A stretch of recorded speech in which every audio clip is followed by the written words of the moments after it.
welcome to the Mental Breakthrough, episode 58. Today, I'm joined with G. Scott Graham, coach, an author, firefighter, Tai Chi teacher, and existential handyman. But Scott, what draws me to your work isn't your resume; it's the way you metabolize experience. You seem to live at the intersection of Buddhism and evolution, seeking not only awareness but adaptation. You train like a warrior, meditate like a monk, and write like someone in conversation with impermanence.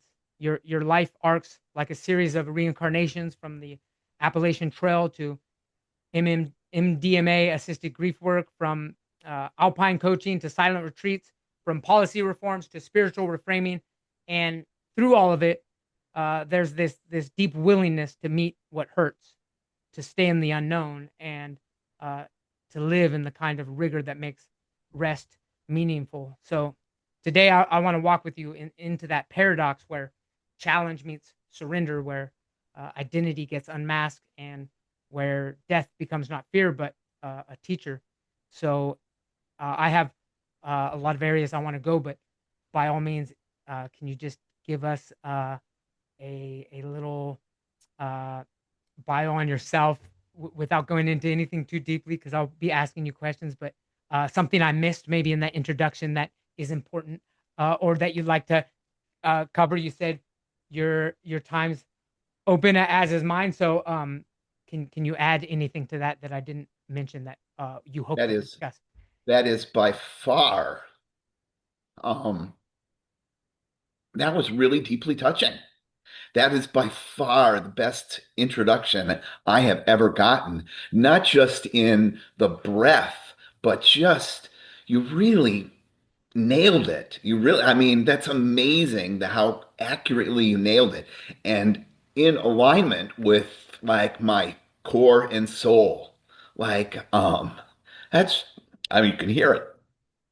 Oh, well, thanks. Wow. You make your So, that's wonderful. thank you. I have nothing to, I have nothing Oh, to add to that. I'm oh, going to go to this podcast uh, and get the transcript and copy it and use that in my descriptions. oh, Wow. well, I appreciate Wow. that.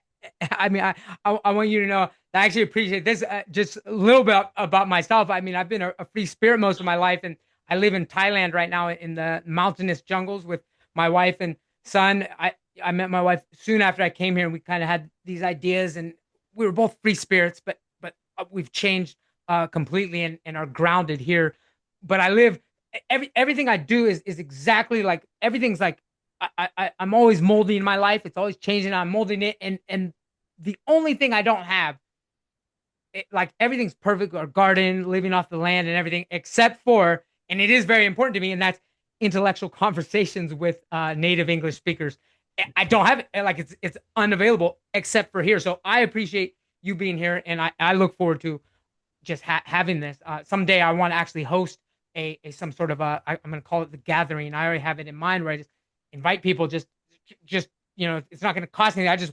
I just need to coax. I'll give them little treats because it's hard to make it out here for somebody. I mean, it's going to be traveling and you know. So this is very valuable to me. I appreciate you being here with me and You're yeah. welcome. I appeared on one podcast I don't know when it was, and I've been on over 100 podcasts. And I appeared on this one podcast, I think it's called Tea Time. And you might be interested in this, she would do like after like 20 podcasts, 30 podcasts, she would do like podcast reunions. And Okay. since you're recording Yeah. this with Zoom, she would just record a Zoom meeting with all the other guests that were there, Yeah. and 4 or 5 people might come, 6 or 7 people might come, and then she would be like, "What are you up to?" And there would be this cross fertilization between the guests and her. She already knew them because she'd already done a podcast with them. Yeah. She'd have these reunion pieces. So you might consider that mixing, and say, okay, we want Scott because he's got an opinion on this. And boy, you need to meet this other person who has an opinion on that also. Yeah. And No, and really create some engagement and some activity that not only meets your needs, but meets the needs of your listeners. absolutely. No, that's so. I mean, it's so, and it's funny because although I feel completely isolated out here, like my wife is introvert, so this is, and I've always been kind of an extrovert, but I have become introverted, and I'm actually content with it to accept for missing these conversations. But I actually realize when I have conversations with people in America, I'm from California originally, and I'll I tell them about that. I say, oh, I miss this conversation. But actually, they're also, even though they are living amongst native English speakers, they don't look at it that perspective, and they also aren't quite getting that intellectual stimulation they seek. And at the same time, now with AI kind of taking over, it's nice to, at least I think I Oh, know you're yes. real, but when you're texting online, you don't know who's You don't responding, know. bots and Right. stuff. I mean, You can eventually, be in the middle, you can be in the middle of the city surrounded by hundreds of people and be totally isolated. And yeah, you can be yeah, out in the middle of nowhere. I'm out in the middle of nowhere. There's a dirt road just a little ways from my house. It's people come out here where I live and they're like, "Oh my God," like they want to run away because it feels so isolated. But you can be isolated physically, but still really connected, profoundly connected in a way that's fulfilling and engaging and empowering. yeah, yeah, yeah. Uh, So where do we want to go? What do you want to talk about first? I've written, for people that are listening, I've written 29, I'm working on my 29th book. I've written 28 books, and usually how it works out is it's from something that I stumble upon, and literally I'm like, oh my God, what do I do to figure this out? And then the next thing I know, I start piecing stuff together and a book comes out. And so unlike most authors who have like this trajectory, like they if they're a fiction writer, they're writing about, romance science fiction. Or, mhm, if they're a coach, they're writing about coachy type subjects. Mine span everything. In fact, one of the most recent books that I wrote is about paddleboarding with your dogs. And I was on a podcast a couple of weeks ago about that. Totally different from a book on the Mangala Sutta, and which is a Buddhist scripture, and integrating that in your life. Like they couldn't be any further apart. yeah, yeah. Well, actually, I don't have any I've published in journals like some articles, some research, but I want to write. I want to write a book. And I have already kind of started. So are you self-published? Maybe we could just start there. I'm wondering about how the I'm sure there's a lot of trial and tribulations. I mean, I've only just barely begun. I kind of, saw. I mean, as far as some technical aspects, what's just a clean way. I'm not trying to make money. I just want to upload a book and put it up there. Right. If you What's the want, best route? you've got you have some opinions and you have a view that you want to get out there. And by writing a book, it is going to get it out there forever. That's Yeah. one of the most profound ways to create a legacy, Mhm. right? These 29 books that I've written, and my goal, by the way, is to write 100 before I die. Okay. Um, they're going to outlive me, Yeah. right? So when I'm just like dust and people have forgotten what I look like, Mhm. these books are going to be floating out there and Yeah. hopefully impacting people years from now. Absolutely. That feels really cool. Yeah. No, that, It feels I really mean, cool. the only thing is these podcasts too, I think are going to be out there. And We so hope, yes. in a way, so, I mean, like there might be I mean, they'll be able to make someone that would respond as you would. The more information you have, I don't know if that's good or bad. I don't, I mean, to like I think about like my great grandkids could go back and ask me questions. I mean, in some ways, part of like wondering what somebody would do in a certain situation, and situations change. So, I mean, I don't. Yeah, it's an interesting ethical and Buddhist Yeah. really concept of So permanence and everything. if someone's interested in writing a book, Yeah, yeah, you just it's the same. I've been a personal trainer, and and people come up and they're like, I want to run a marathon. That's kind of like writing a book, right? I yeah, want to run a yeah, marathon. What do I need to do? You need to start running. You don't Yeah. have to worry about how far you need to run. You Mhm. need to get off your ass and you need to start running. That's the first thing you need to do to be able to run a marathon. The second thing you need to do is you need to find people who are going to encourage you to go running. If you are surrounded by fat people on the couch and they're just if you're surrounded by somebody who watches TV nonstop, right? It's like, what do you do? I watch TV and I just eat Doritos and I eat, burgers and they just sit around watching TV. Guess what? 5 years from now, you're going to be sitting around watching TV, eating Doritos and burgers and fat on the couch. Mhm. It's not rocket science. Yeah. We talk about this in addiction. Somebody gets sober, and we say to somebody in addiction, what you have to do is easy, really hard, very simple and easy, but really hard. You need to make new friends Mhm. because all your drug using friends are not going to be pleased the fact that you're not drinking anymore, and it's in their own best interest to get you to pick up a drink again.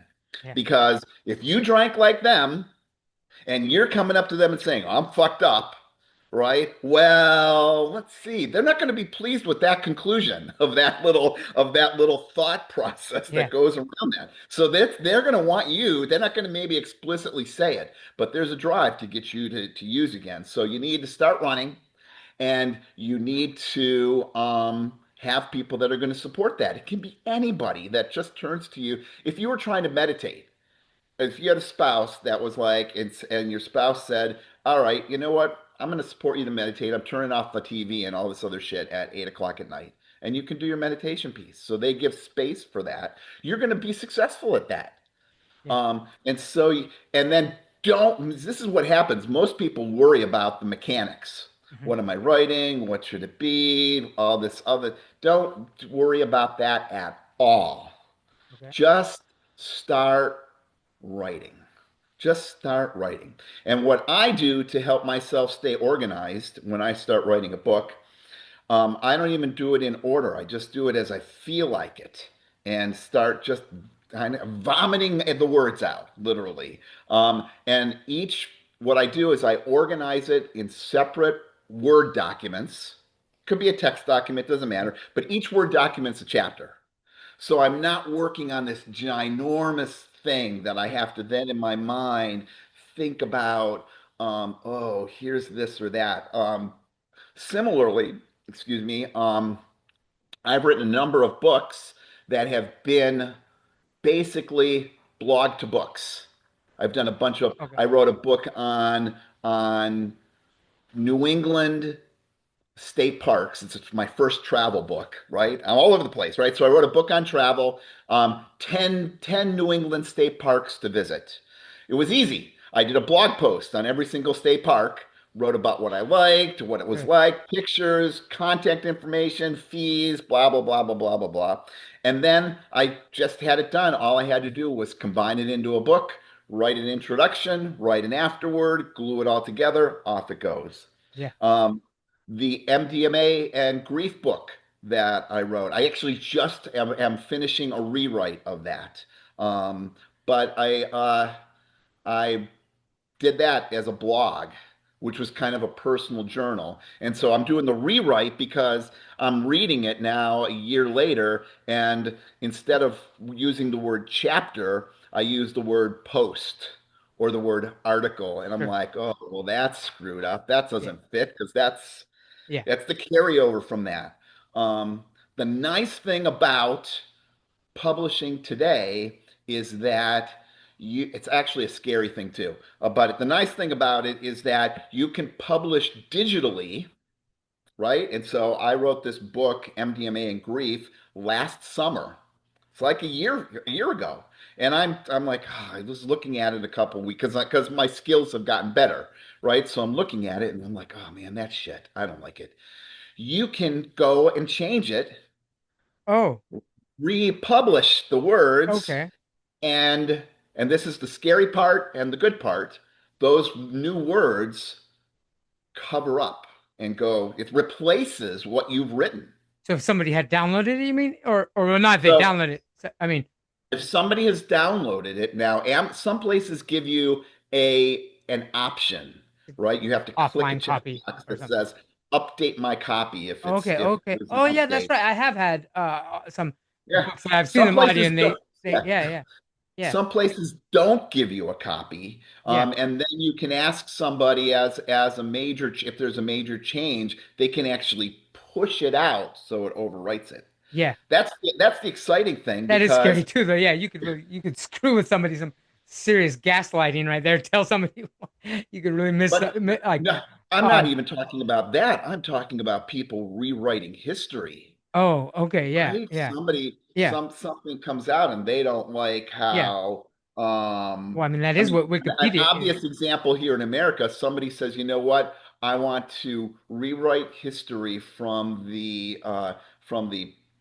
January 6th, Hmm. riots, and those are all patriots now. And so suddenly the digital stuff gets rewritten, Hmm. and 20 years from now, someone looks back at it and sees nothing about riots, and they're Yeah, like, "Oh no, this wasn't an insurrection. This was a patriotic yeah, act."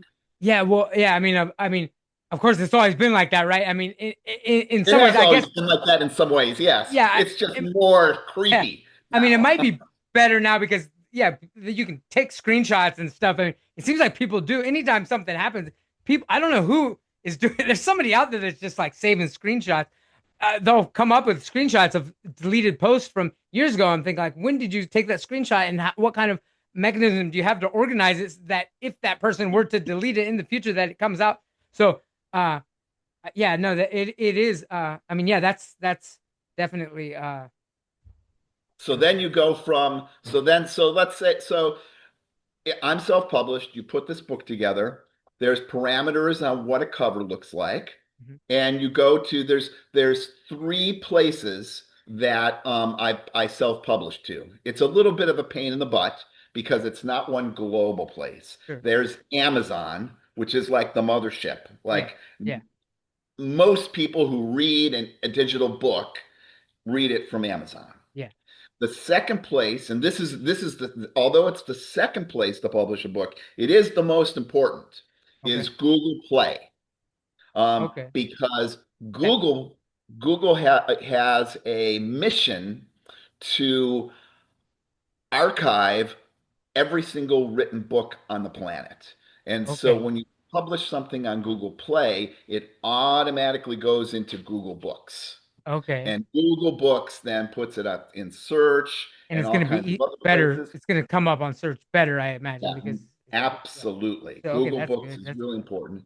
And then the third place, there's a number of services out there. I use a service called Draft to Digital, and they basically publish to everybody else. Okay. Apple, Kobo, Barnes and Noble, libraries, Amazon.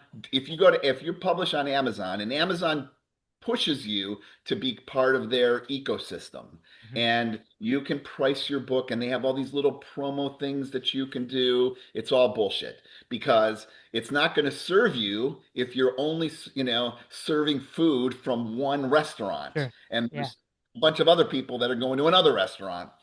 You want to have it diverse. And so I initially started only in the Amazon ecosystem, and a couple of my books are still there, but it's much better to have a wider distribution, including Google, like the mother of search Hmm. engines, Hmm. and and uh, and all these other services, because that's going to be where it's at.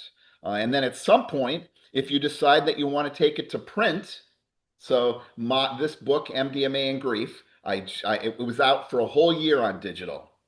And I just was like, I got to fix it. I don't like it. Fixed all the things on it. It's a nice way to kind of you get feedback from people that are like, we hate chapter four. You're like, oh, I'm going to rewrite chapter four. So Yeah. you like this. And then once that's been massaged, you can put it easily in print. And this is even creepier. You know, uh, 30 years ago, when you published a book, if you were self-publishing and didn't go to a publishing warehouse, you had to buy all the books yourself. You had to pay for all this books. That's why people went to publishers, because you Yeah. didn't have to pay. You got money. Amazon, and there's a few other places that do this, have these giant I'm telling you, giant buildings that print one book at a time and boxes them all up and sends them out. So someone can order 4 copies of your book, and Amazon goes, Yeah. prints them out, puts them in a box, glues them shut, sends them off by some robot. It goes out and it shows up in your home, in your mailbox. Yeah. Um, and so you don't have to have a warehouse full of books. Yeah. You can easily, in fact, one of the things I've done to try to promote my books is I am now, I put some of my books on eBay. So you can go to eBay and purchase a book. Well, when somebody purchases the book on eBay, I get their money, I go to Amazon, I put their address in, and I send them a book from my Amazon account as a gift. Because I get the books at a fraction of the cost because I'm the author. Mhm. I can get an author copy for just the print price and the shipping. Okay. And so I Yeah. send that off to them, Okay. and they don't know nothing from nothing. Yeah. Yeah. And It's so, wild. It's wild. yeah. One thing I'm worried about. So if I'm writing my book in Word, I'm fine. I'm worried that I'm gonna get to some point and like and be like, oh, I should have had it written somewhere else. I mean, if because formatting, like if it's formatted perfectly in Word, and then or should I start thinking about that final upload or Don't even think about that final okay, upload. Just that put it won't all matter. out there. And then towards the end, when you format it as you put chapters, when you bring that into like Kindle Direct Publishing, they have a little app that it puts it in. It gets rid of all your formatting. Okay, It gets rid okay, of all your okay. formatting because somebody on the Kindle wants to make the fonts bigger, Sure, smaller, that's right. Yeah, rounder, that's right. this or Yeah, that. yeah, And so they have a rigid, like anal retentive, rigid way that things need to be. yeah, yeah, yeah. Um, and and um, and so it's better to just kind of bring it in. Like I used to, identify chapters like, H1 tags like you would in Word documents. I don't do Mhm. that anymore. I Yeah, just bring it in and then I add the chapters manually in the Kindle publishing app. And yeah. then I can put it out as an EPUB and then off we go to other places. Easy peasy. All right, excellent. Yeah, yeah. No, yeah, I'm gonna do that. I mean, I'm working on. I'm close. I have a good start on it. Thanks. Yeah, So do you thanks. remember the two things? Here's the two Uh, things again. Get started. yeah. And number two is um Surround myself with people that are going to support me and that yeah yeah which I have absolutely. I have both of those. I have started and I've got a wonderful You're wife. on Yeah, your she's way then. here. You're on your way. I'm doing this. Yeah, I've loaded up. I have a whole bunch of podcasts. I just decided to just open up all. I didn't realize they'd fill up. I had um uh I have a lot of guests. I'm doing these, but these are also kind of help me. I do have some questions that I'll that are kind of geared towards. They relate to actually some of your concepts, so I look forward to getting to them. I'll save those for the end, and they're actually kind of still helping me. There's still a couple things I have to work out, and I think these conversations will help me kind of put organize some of my book. So Great. Great. let's begin where change starts in friction in the wild terrain of challenge.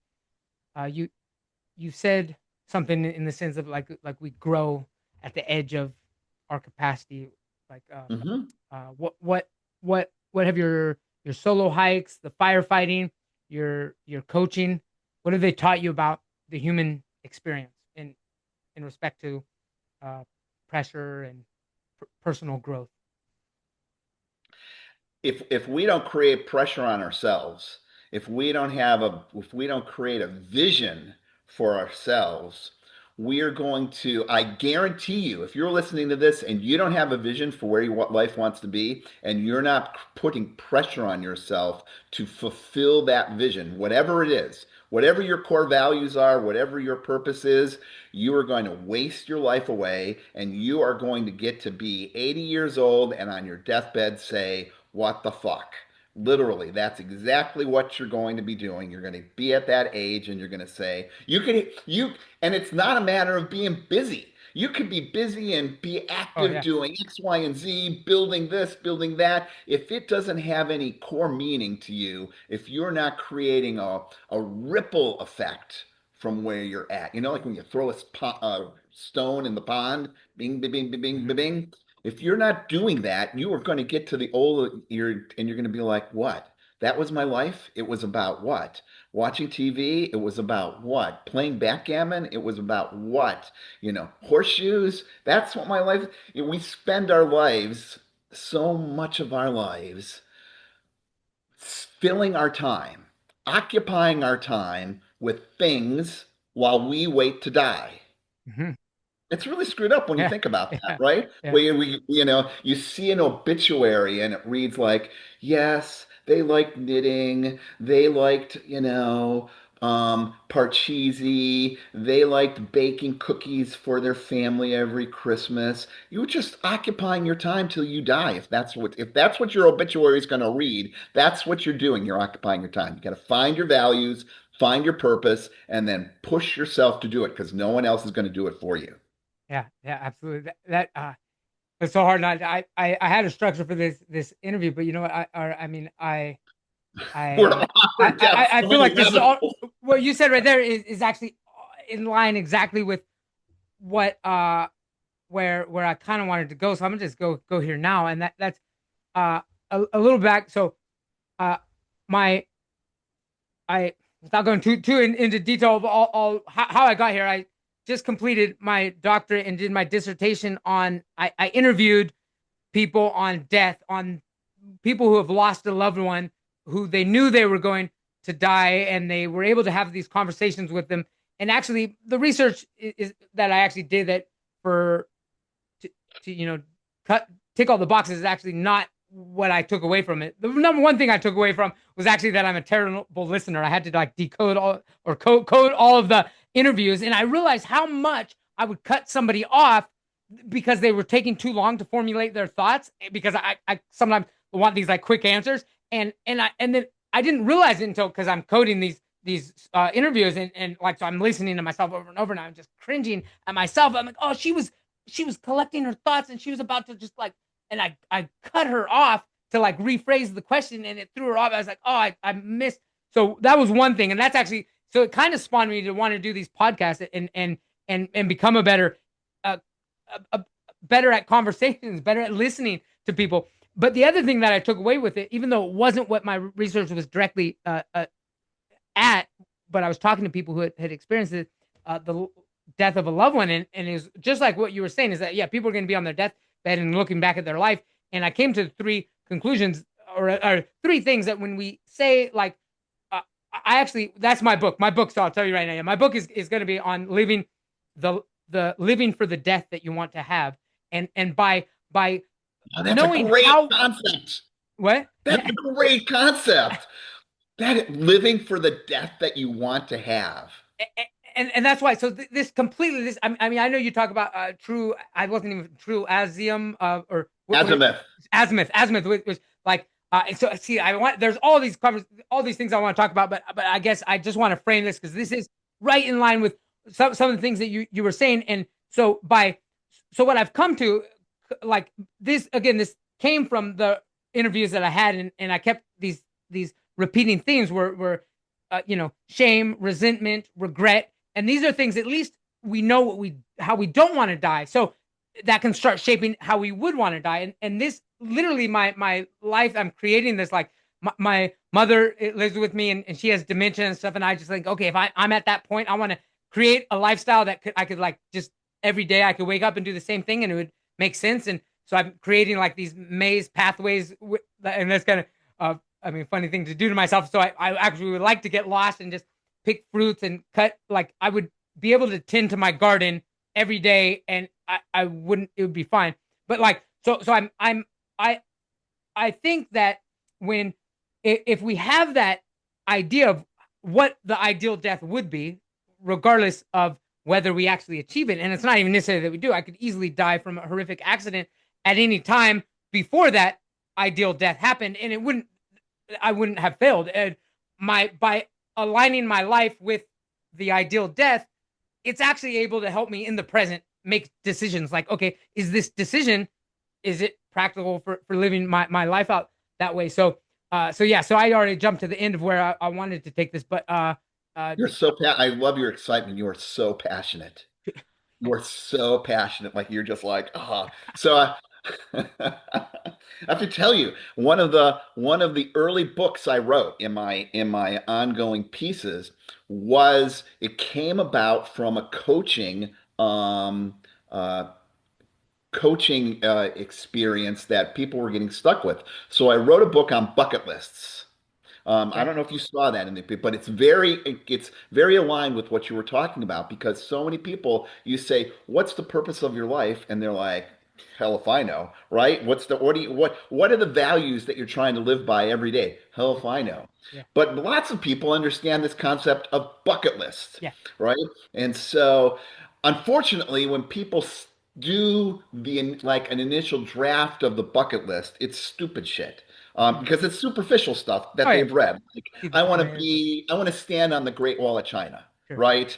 I want to go skydiving. Mhm. I want to eat eel. All kinds of weird shit that they're like, this is what I should put on my Yeah. bucket list.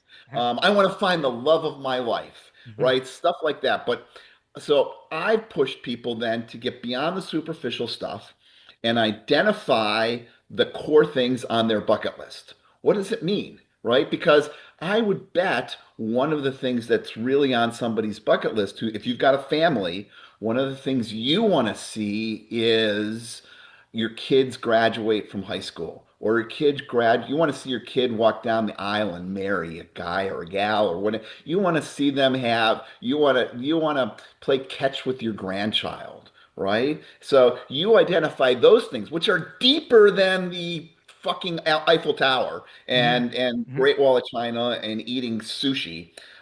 It's deeper stuff. Once you've identified that stuff, you say to yourself, okay, what are the values that are in alignment with that piece? Oh, Mhm. dogs are running off someplace. Sorry. Uh-huh. So you say to yourself, what are the values that are in alignment with that piece? And then you take that and reverse engineer your life Yeah. and Okay. so you're Yeah. living in alignment with those values, Yeah. and you can throw your bucket list away. You Yeah. don't need a bucket list anymore because you're not working for something that you hope to get to, maybe get to, possibly get to one day. You're living the life you want to live right now, today. You don't Yeah. need a bucket list. Yeah. Yeah. It's exactly what you're talking It about. is. I love I no yeah, no, that is that's I was listening to some podcasts, and I listen to them when I go to sleep, which is probably not really a good thing to do, but it's just it's an effective way to get some, and it puts me to sleep. I think I actually that was I actually remember that. I didn't even realize that I remembered it until you started talking about it, and I was kind of like going in and out of this weird state of consciousness that I was at when you said it, and I remember that. I think I remember the phrase of you saying like uh would you say Reverse engineer. reverse engineering? Yeah, yeah. That was that like I think I was in the middle of a dream. You know how like when you see an element and then you remember your whole dream. So I think you were actually in my dream and saying that, and you just triggered that. But absolutely, that's definitely and I yeah. So I am still developing these thoughts. So to get back kind of on track on coaching. Kind of on track. I like Yeah, that. Welcome yeah. to the I mean, Stream of Consciousness podcast with Scott exactly, exactly. today. No, and I mean, that's absolutely. I mean, I don't like the structure, so I'm perfectly It's great. happy to This is have it. absolutely great. And it's kind of yeah, you, there's always a weaving in and out of these concepts. One of the things you just mentioned now, and what I was um going to initially talk about too was kind of the couch, the just coaching and the Alpine Tower story you had. I saw that was one of the first videos that come up on YouTube. I think that was the first intuitive coaching moment you had. Um, It maybe was. if you could You're kind of absolutely right. revisit that and kind of say how that what kind of trajectory that put you on. And Yeah, I remember this piece. It's actually, I haven't talked about this in a long time. I had worked for Outward Bound, and Outward Bound is this kind of, it's not hoods in the woods, but you're taking people out and you're pushing people outside of their comfort zone because that's where your real learning happens. Yeah. In fact, I took an Outward Bound course for adults. That's how I discovered Outward Bound. It was an Outward Bound course in the Florida Everglades in 1984. And it's one of the pivotal moments of my life. And it was adults. It was a 9-day adult course. There wasn't kids. These people were in their 30s and I was in my 20s, the other folks were in their 30s or 40s, 50s that were on this Outward Bound course. And so that set a trajectory for my life to help people and not just provide support, but get people out of their comfort zones, challenge them, teach them. There's something that happens for somebody if you get to the point and you say, shit, I can't do this. Damn, I can't do this. I'm done. I'm done.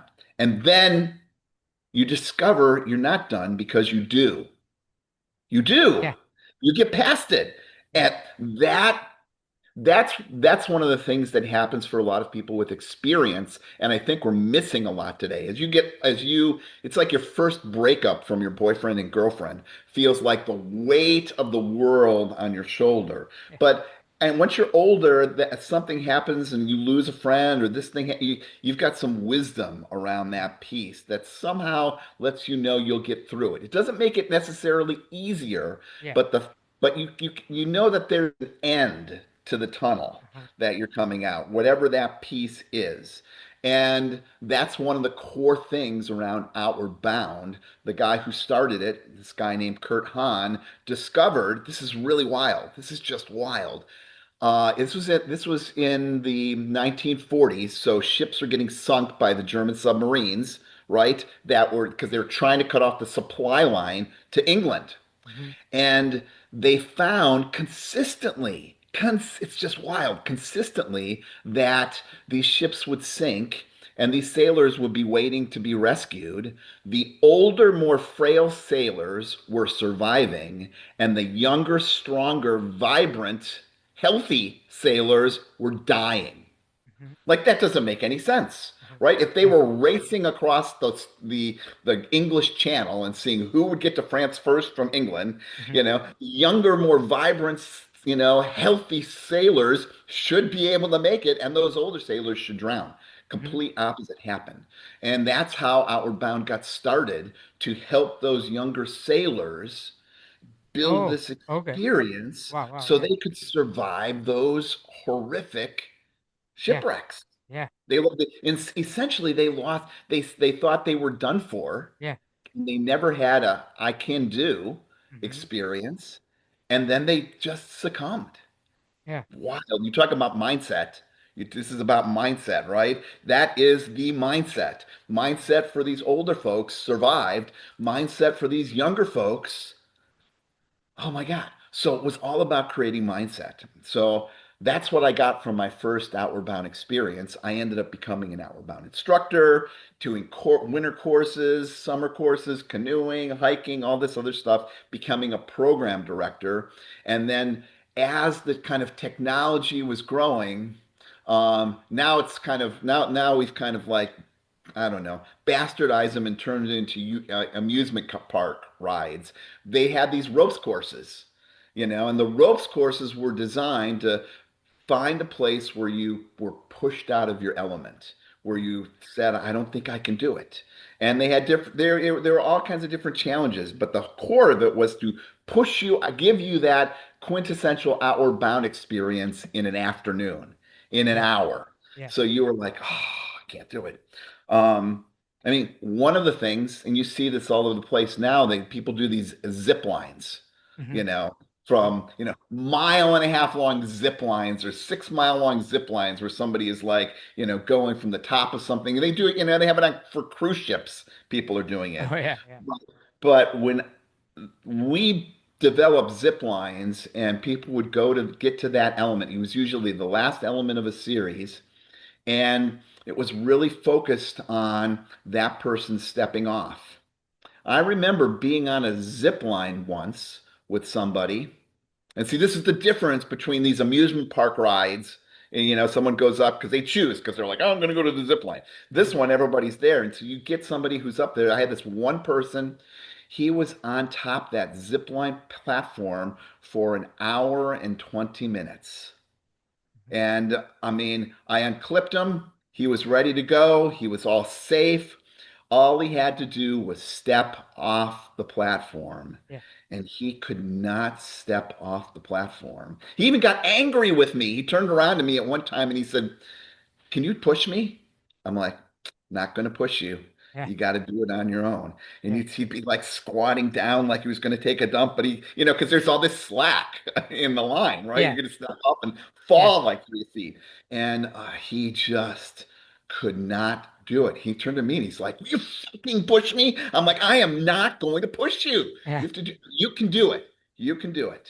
And, you know, minutes ticked by and it ticked by an hour. People were like, "Oh my God!" And they're like, there were people like, "You got to let him down." I'm like, "I'm not letting him down."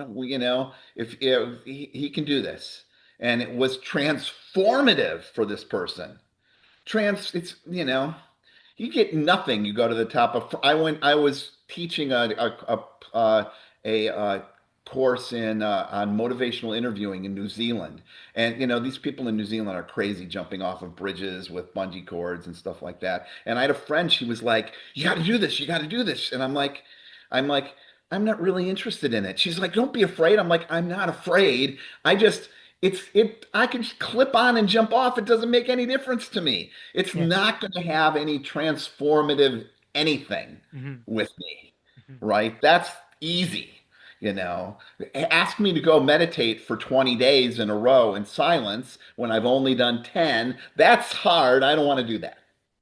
So I need to do that at some point because I don't want to do that. But stepping off some bridge with a bungee cord, I didn't give a shit. I'm just gonna. She's like, oh, I'm like, yeah, that's easy. I said, you're hoping that I'm going to get up there and you're going to get some vicarious pleasure that I'm going to shit my pants while I jump. I'm like, it's not going to happen. You know, it's not going to happen. I can get up there and jump out. You're going to be really disappointed if you're expecting me to be like, oh, I can't do it. Yeah. Um, yeah. And So, so I became an Outward Bound program director. And in this stuff, they had this one place called the Alpine Tower. And there was a woman that it's like a triangular shaped hourglass of utility poles, really long wood logs.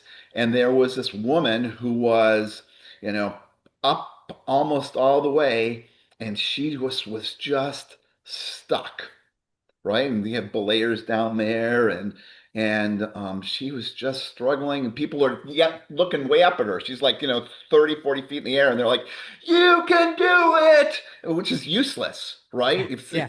Even You can do it. And so maybe you look making it down, you're like, "No, I worse. can't." Yeah. Yes, you can. I'm like, all right, I got to get up there. And so I spontaneously turned to this person. And I'm like, I'm going up. And they put me on belay, and I went up there, and just like, because she was like on the edge of that platform, she just needed. This is this piece. Remember earlier we were talking about writing and supportive people, Hmm. right? She was at this piece. She couldn't do it. She didn't have that stuff, and the support was too far away from her. Yeah. Yeah. It was too far away. And so I got up there and I'm like, you can do it. I put my hand on her back, I wasn't nervous. I'd been up down there jumping around at all. So I was, that solidity that I brought to that experience helped her take those steps. Yeah. And so that's what I try to do as a coach. That's what I try to do as I'm writing these books that haven't been written before, no matter what they are. I'm bringing a solidity to an experience that people aren't familiar with that hopefully opens the door and invites them to step through it. Sure. That's a long story. You were a Yeah. great listener. You didn't No. interrupt me at all. You're much better at it. No, you're intriguing when you tell that. Um, I I'm yeah, a common theme are these balances. Obviously, with Buddhism, there's these, you can't just like take something and say, okay, this is how I'm going to look through it. And I guess in this sense, I know you've done a lot of physical extremes, the Appalachian Trail and Tough Mudders, and I want to know how do you distinguish between pushing through and wisely pausing? Because certainly there are limits that I mean, some people might, and different people are different. Some people are they need that little push to step out of their comfort zone. Some people might be a little too willing to not aware enough, not conscientious enough of the realistic dangers. So where do you That is for actually, yourself and others, maybe as a coach, in anything you have on that? Yeah. it's a great piece. It's I have um I have what the heck is it called? It's not a Spartan race. It's like a Tough Mudder. It's a Okay. short, and there's a lot of competitors that are out there now. It's like the McDonald's, Burger King, Wendy's, Sure. Yeah. burgers, pizza, pizza, pizza. There's no different places that have pizza. There's a lot of different a obstacle races, and each has their own little spin. Sure. And so there's one that I have scheduled for, get ready to do the math, people, July 19th. It's a Saturday. Um, and I'm going. I'm going. I'm I'm going. On July 7th, do the math, people, I'm having a total hip replacement. Um, so I'm going to do this thing after I've had my total hip replacement. And people are like freaking out about it. The doctor's freaking out about it. And I'm like, I said, I'm not stupid. Like, I'm not gonna do something that's gonna endanger this, $80,000 hip replacement surgery that I just got, right? I know I'm trying to do the math here. I think 10 days the sutures should be okay. But if they're not okay, I'm not gonna jump in some skanky, yucky, gross cesspool of water that's been sitting there for a week and growing all kinds of junk in it that people have been falling into Yeah. and all their others. I'm not going to jump in that if I have like an open wound on my body. Um, it may be enough for me to make it all the way through the event and do it. I might have to do it on crutches. I don't know, but I'm going. And if something's dangerous or I think it's not with it, I'm walking around it, right? Okay. Yeah. There's there's um there's a big giant cargo net thing that you climb up. And it's like a triangle like this. Hmm. And it's like, I don't know, 50, 60 feet off the ground, right? You got to climb up the cargo net. You got to go over the top of the cargo net and you climb back down the other side. I certainly could do that.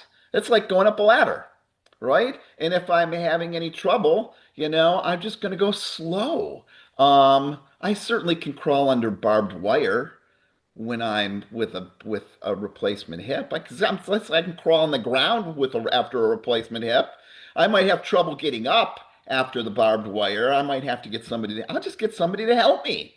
Yeah. Um, uh, so there's this piece of challenging yourself and it's actually, I was talking to somebody yesterday. I remember this from because I did this last year and the year before.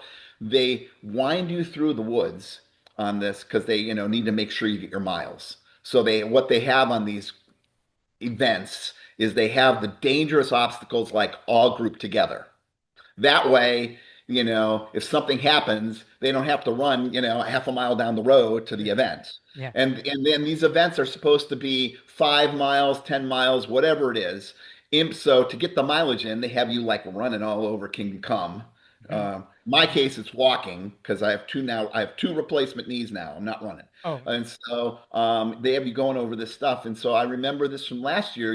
there's a piece that you go through the woods and it's muddy and there's lots of tree branches and lots of tree roots that have been eroded for the years, right? That actually I'm more nervous about than anything else because I have to step sideways, step this Ah, way, okay. right? Yeah, I don't yeah, want yeah, to trip and then yeah, fall down when I'm doing that piece. So I might have to bring two crutches to make yeah. sure I get through that. And yeah, That's part of any of these things. It's just like this piece we're talking about writing the book.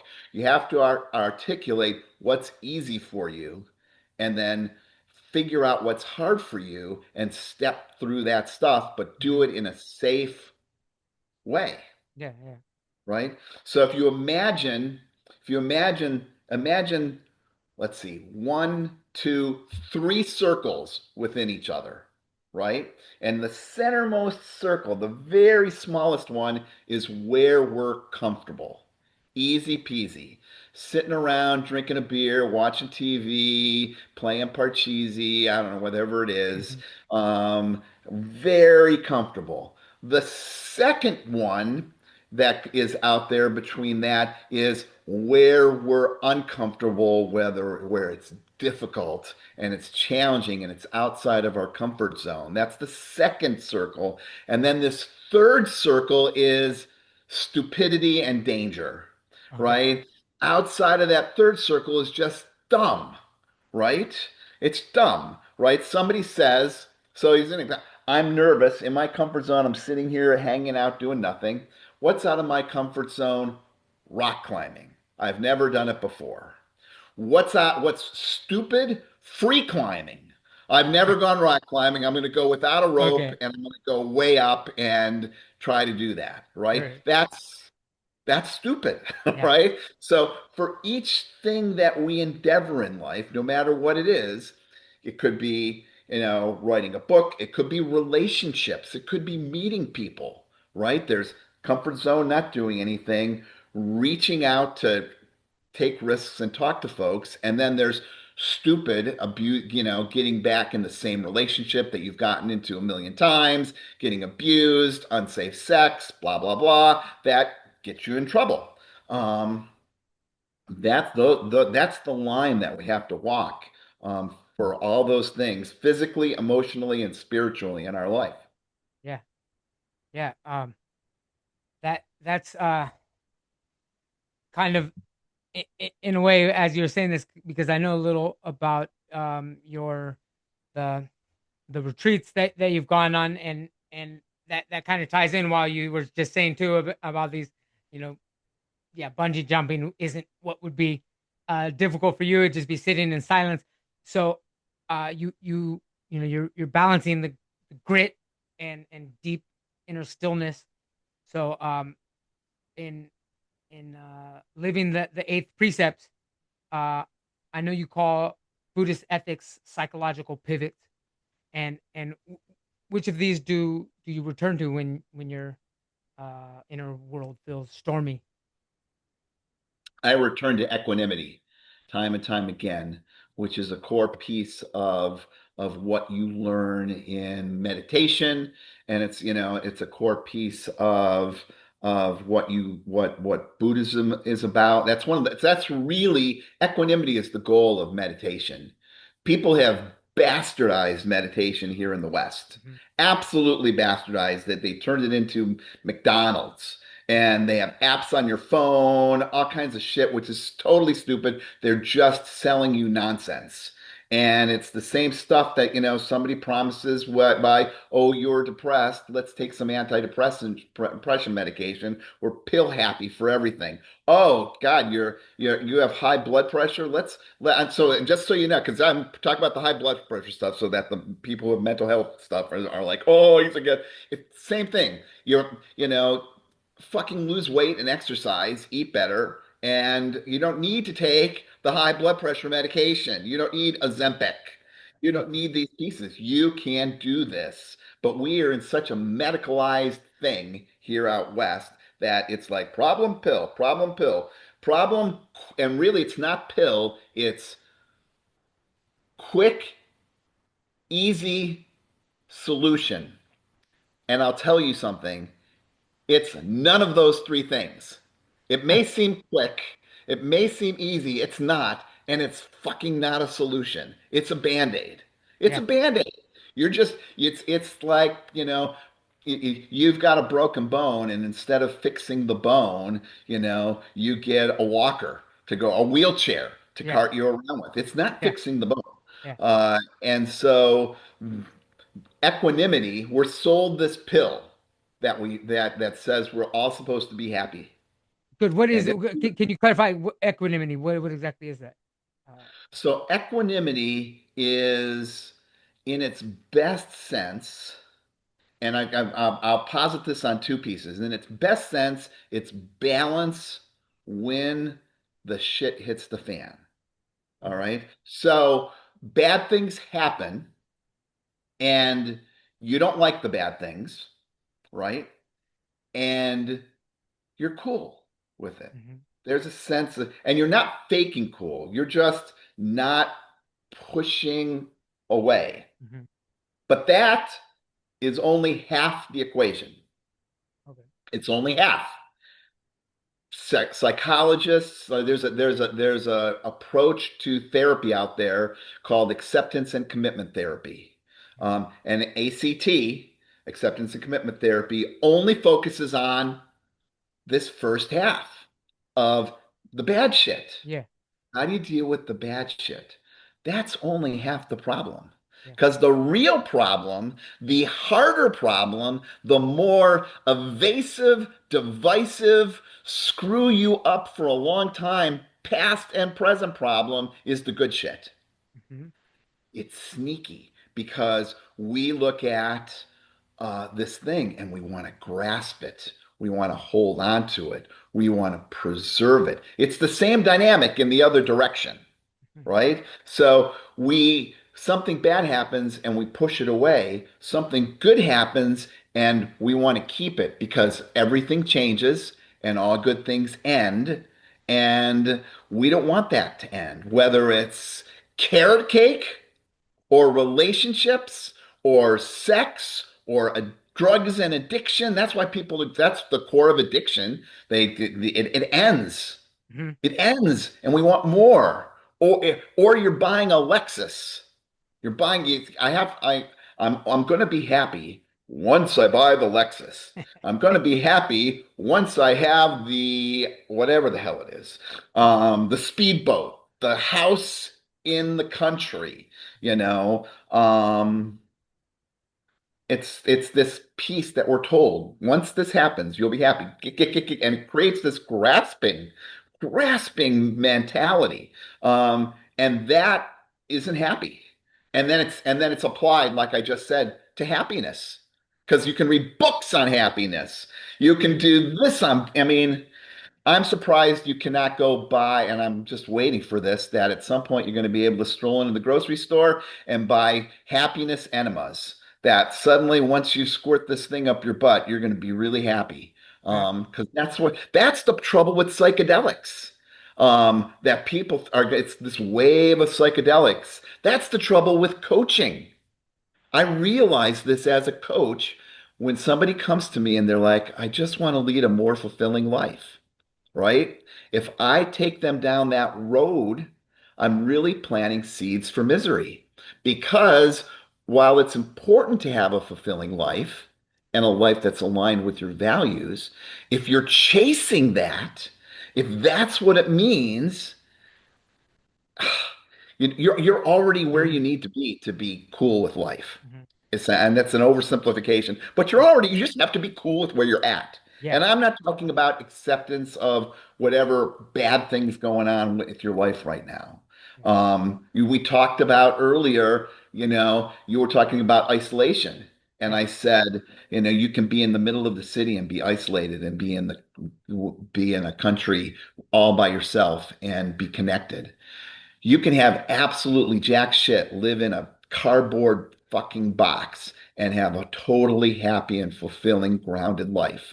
And you can have houses after houses, jet planes, and the list goes on, and you are absolutely miserable. Mhm. And if you don't think that's true, if this last piece wasn't true, the rich and famous movie stars would not kill themselves. Because you know what? They got it. They Yeah. got it. Yeah. Yeah. Yeah. That's a there's a paradox there with I mean with Buddhism, like there's some uh story of the young monk wanting to he says, how long is it going to take me to be enlightened? And he's like, about 20 years. And he's like, well, what if I really try really hard? And okay, it'll take 40 years or something, right? I mean, Yes. it's uh Yes, that's it. I mean, so that is something that is something I've found with Buddhism is that it is, I mean, that is, you can also have this desire for this this I mean that, yeah, that's actually basically, yeah, I said it in a nutshell in that. So yeah, I wanted, how does this tie into I mean, the retreat, the silent retreat? I've always wondered about. I heard you say it's talking about this. The one time where yeah, you kind of, I don't know if you got talked into going, and you ended up there, and you were trying to go, and then you threw up spaghetti up all over like the first night, Oh, and you were so horrible. embarrassed, and you just wanted to get out of there or something, and then and they kind of, I don't know, I kind of want to know that the experience of how this ties into to how you're able to, what can you get from that you can apply to the real world, if we so, I mean, that's really the real world. I kind of wanted just that transformation that had to have happened that first time, and then at the same time it sounds like you've continued, so you understand and realize that it's valuable. And then, I don't know, you mentioned something about 20 days. You haven't done the 20 days yet, and you've done 10 days, and that's your It's, uncomfort zone that you want to go through. I haven't done any of that at all. I do meditate on my own in the morning. Nothing to what I'd like to. So I give me the highs and the lows, and the all of that. yeah, yeah, yeah. So what he's talking about is that I got talked into doing a meditation course by a buddy. And I mean, I didn't want to go. I thought it was a cult. I was like, get away from me. You all are freaks. No, I mean, I think I did use the word freak. And I was like, no, I'm not doing it. And he was so persistent. Go, go, go, go, go, go, go. Finally, I was like, oh, all right, I'll go. And the second or third day, I got so sick. I was wrapped up in so many knots. I came out of the meditation hall. I projectile vomited everywhere. It was fucking awful. And I was like, I'm leaving. I'm leaving. This is not for me. This is not only is this not for me, it is bad for me. I'm leaving. And they talked me into staying. They talked me into staying. I'm so grateful with just compassion. Just it was almost like what you would see, in somebody trying to stay sober, saying a day at a time. It's like, can you just make it till tomorrow? And then I got to tomorrow, and he was like, can you just make it till tomorrow? And I got to the next day, and can you just make it till tomorrow? And I got to the next day, and I got through it. And this is I don't know if I've ever said this before. And when you were just asking that question, and I was thinking about my answer, you know, when we do, whether it's psychotherapy or whatever psychobabble that's going on, coaching, whatever it is that we're struggling with, we've got all these things that we're talking about. Our girlfriend, our boyfriend, our dog, our house, our job, our work, all these things that you just have to have better coping skills about your anxiety with this, or you have to have better things with that, or this thing, or got all these players in the game. Um, when you do this silent meditation course, when you do the silent meditation course, there are no fucking players in the game because it's you. And you're silent. And you're not reading anything. And you're not listening to any music. It literally is just you. And that, I have to tell you, the realization of like how screwed up you really are when it's just you is really upsetting. Hmm. It's not enlightening, it's upsetting. Um, but then what you discover on these courses is that it's not just you, it's everybody. This malady that you suddenly have discovered because all the players have been stripped away, you think it's, and you're thinking it's just me. Mhm. And then you discover it's like everybody. One of the craziest things that happens on this, and it's true today as it was then.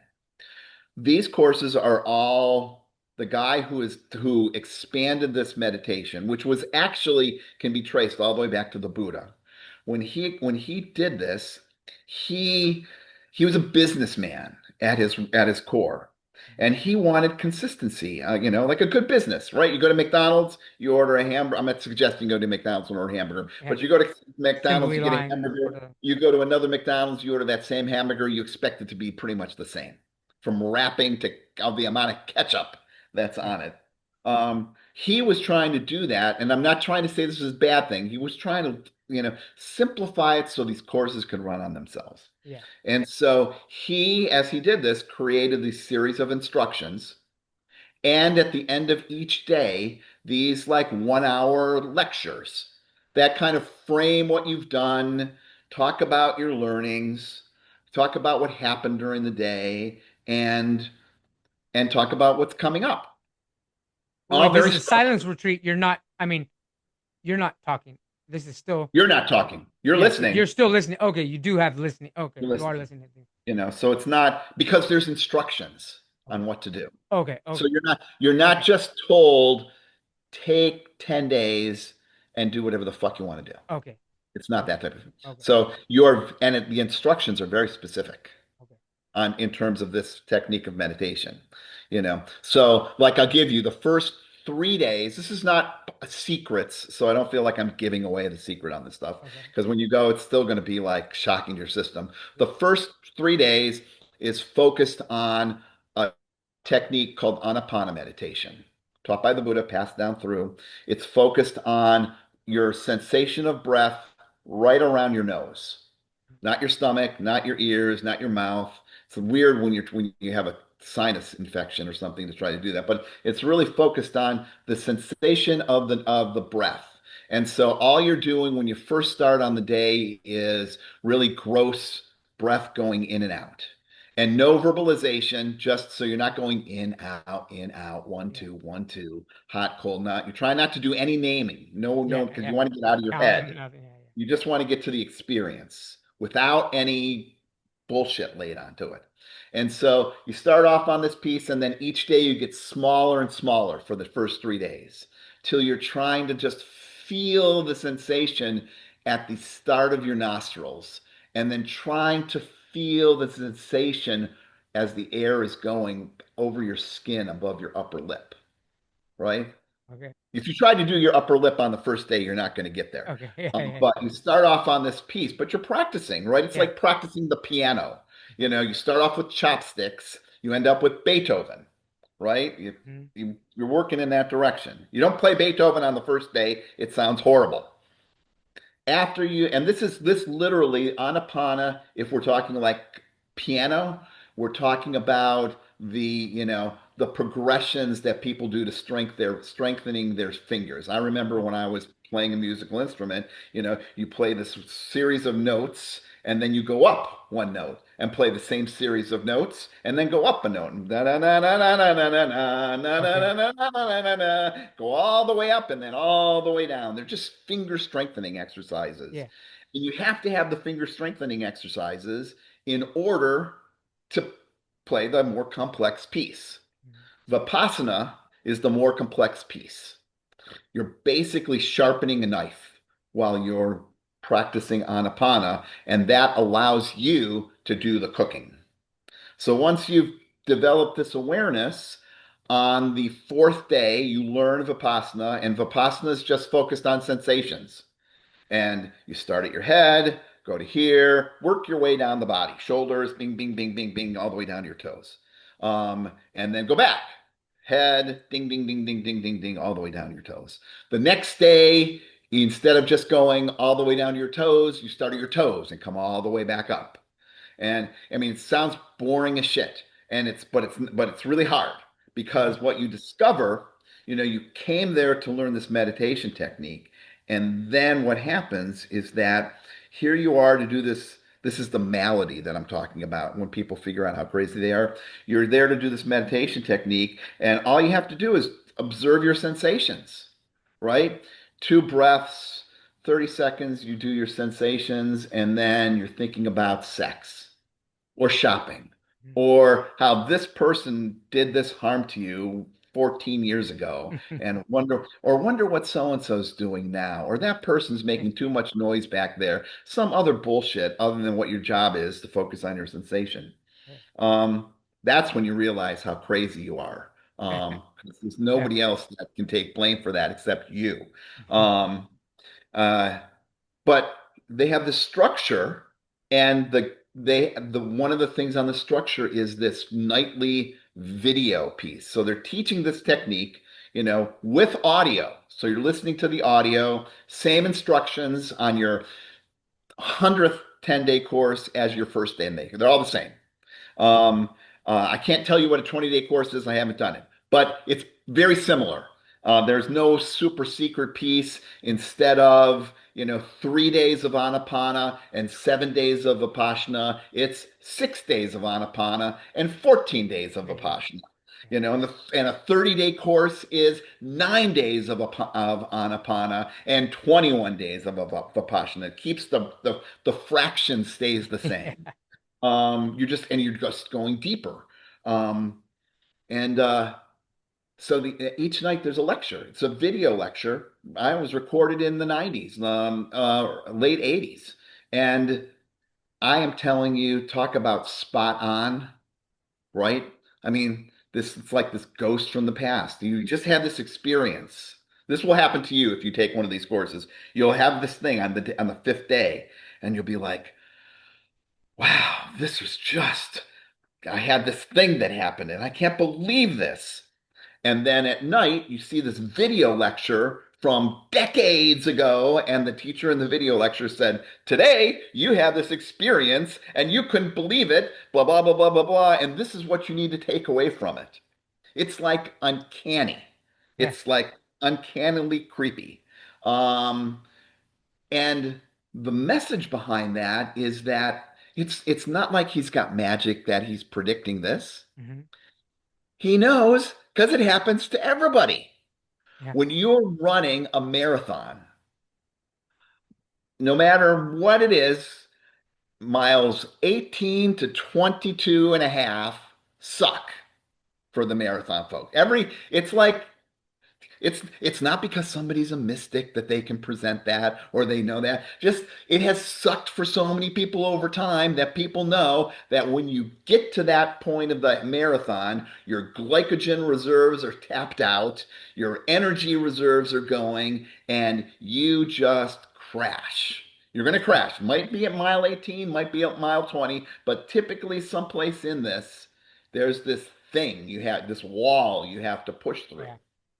It's not like someone's a mystic when they say this. They just know it because it's happened. It's common. It's Yeah. common.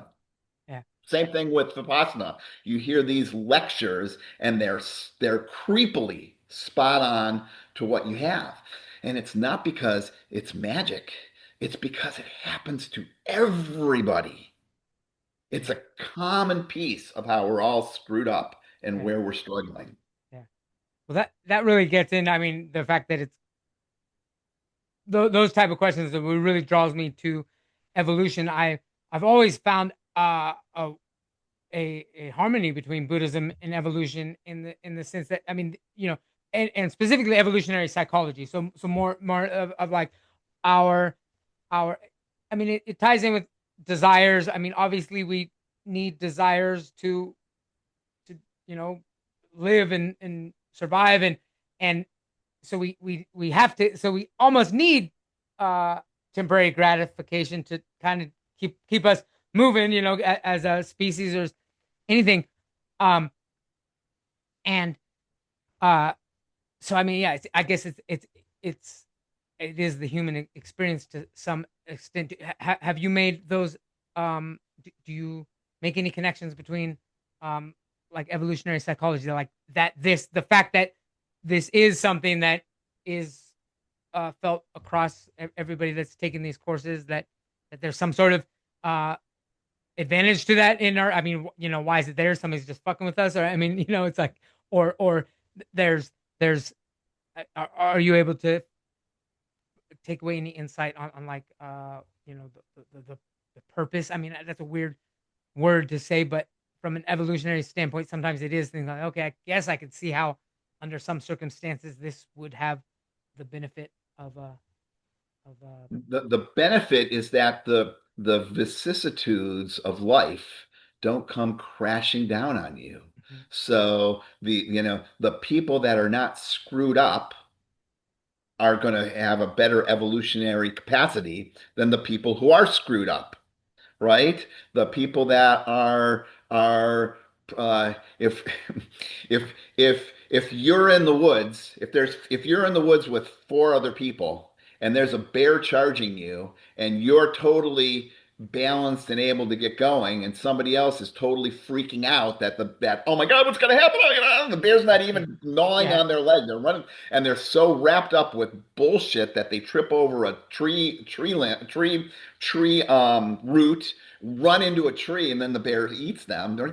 There is an evolutionary sure, capacity to this yeah, that so it's not just about you, but as you're doing this, you're kind of getting potentially the species could be better. I think you're right. yeah, I yeah. think you're right.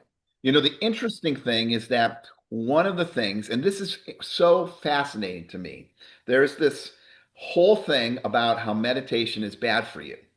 And it's just if you Google, is meditation bad for you? And they're going to be like, yes, it can develop psychosis and all kinds Oh, of other stuff like that. wow, wow, I haven't actually heard Um, that, but yeah, nowadays I completely, yeah, I think you're right. but so here's what happens. This one of the truth that happens with, so let me see if I can articulate this.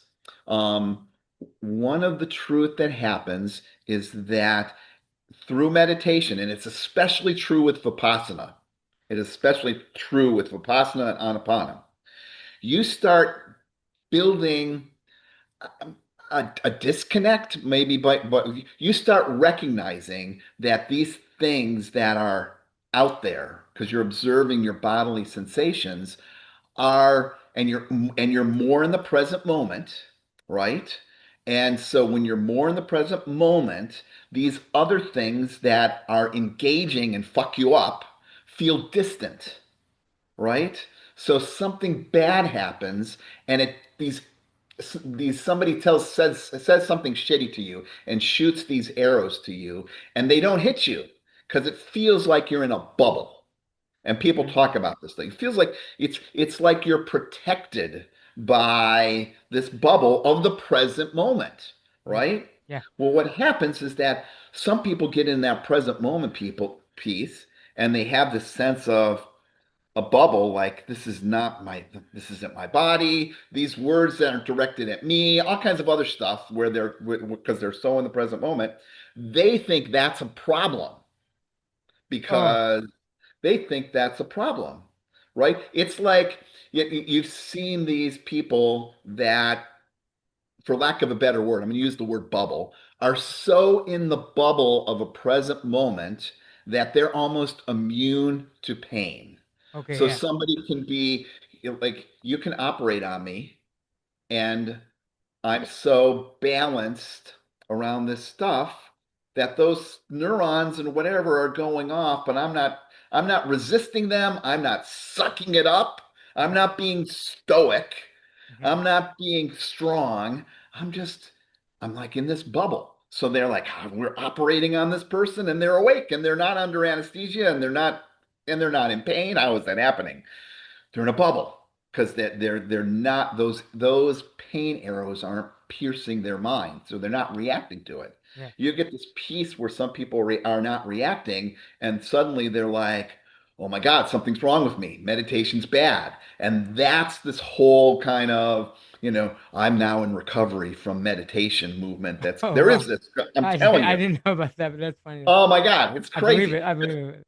Yeah. It's like people, trying to get to this because again, we're fueled by this thing where we're convinced that we're going to be farting rainbows. And that's what life's about. And that's not what life's about. Life's about being fully present and engaging with the good stuff and the bad stuff, but not getting sucked in.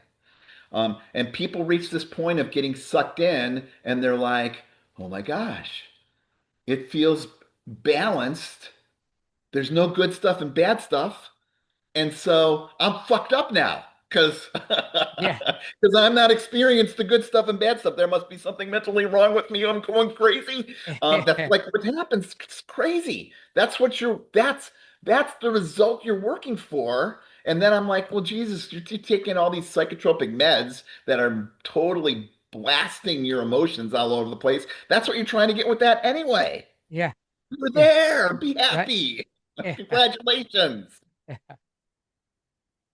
So, how do you stay humble in the face of impermanence? I mean, Buddhism teaches us to unhook from the illusion of the fixed self, especially helping others, um, and at the same time staying humble. I mean, having all that that's another hard balance it seems to strike.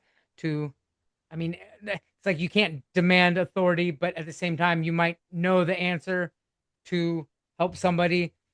Um, and it's I don't know. I mean, it almost seems like, I don't know. Do you understand what I'm saying? Like, Yeah. Well, if that piece about humility, that's just another thing we're chasing.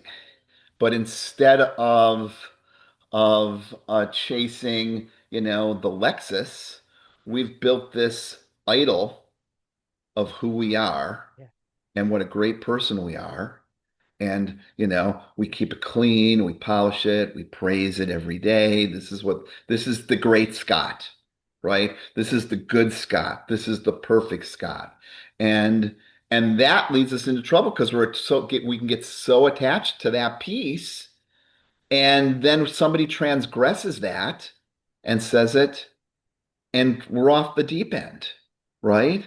Now, just an example on this. I'm not making any political comments, although if you want to comment on this stuff, maybe that's what you're looking for. It's like Donald Trump. He has built this idol of who he is in his mind. It's polished, it's beautiful, it's perfect. It's anybody who transgresses that idol, he is locked and loaded against that person. You could be his best friend, if you're watching this. So we're in present moment as we're recording this, his bromance with Elon Musk has gone to the wayside. I mean, they were like this, and now like they are hating each other. Both of those clowns have built such an shrine to themselves that anybody says anything, right? It's that even takes off that polish. Bad, very, very bad. Because you're crushing that piece that and I'm not talking about their ego. I'm talking they're attached to this image of themselves. They're attached to this view of the world that surrounds themselves, that anything that gets in the, if you think about that, if you think about, and this may be helpful for people who hate Donald Trump, if you think about your own experience and things that you're attached to that have to be a certain way when they're not that way, how much internal agita, whether it's acid indigestion, mental shit, whatever it is that has to build up. Just imagine what somebody like that has going on in their body, in their mind, in their soul that is reacting that way mhm.